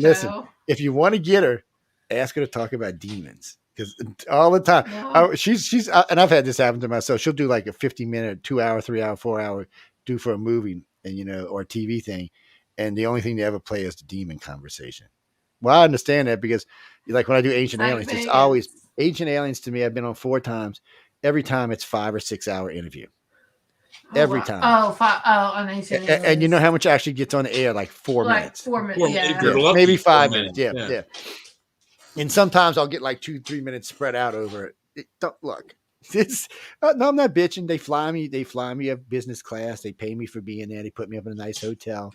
Last time I was in the town before, I was in Mandarin in the suite, the presidential suite, beautiful suite. And then the time before that, I was in LA. And then they put me up at the Hilton one time and at the one of the high-end hotels. It was nice. My dog they take good care of you. I'm sorry. Oh, the baby. What'd you do, baby dog? He's blind, so I get close to his face and tell him I love him. Yeah, he's like, Mama, get off the damn radio. But anyway, let's get out of here. I should already be out of here pigging out on something to eat. No, I'm on a diet, actually, friends. Yeah, I'm on a diet, too. Yes, I got to lose 30 pounds before April 28th, so. Ooh. Well, you and me are in the same. I gained 24 pounds in the last year from 3 surgeries. I gained ever since COVID and this trigeminal nerve. I've gained about almost 40 pounds. So it's got to go. Well, you and I are on the same diet right now. Y'all know how much last people. Week. Do you have any idea how much a men's suits cost? A decent one? No, I'm not going out and buying on the clip. I got like 12 suits. I'm not going to buy a bunch of new ones. We're $400 just for a decent one. Yeah, and the ones we're talking about were more like $1,500, $1,800. So. And no, I'm not going to spend that. I'm poor right now. Sometimes I'm not poor. Right now I'm poor. That's just how it works.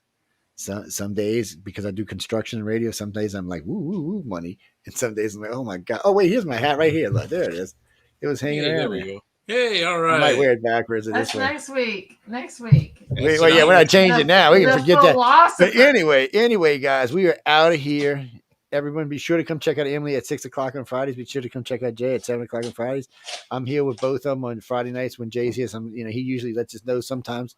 Trish will be here with us sometimes. And every now and then, Laura Lee will be here if we're in conspiracy mode. Laura Lee will join us. Adele might join us too. And then we've got other hosts. We just have to feel them out. We haven't been doing panels lately, so we'll go back to doing panels so we can see which hosts can really fit in with what we're doing. Well, not all hosts can do 3 or 4 hosts. It's hard for them, or they don't think they're getting enough time, or they get aggravated. The 3 of us talk pretty good together. It's pretty equal. Ginger did the thing a couple of weeks ago.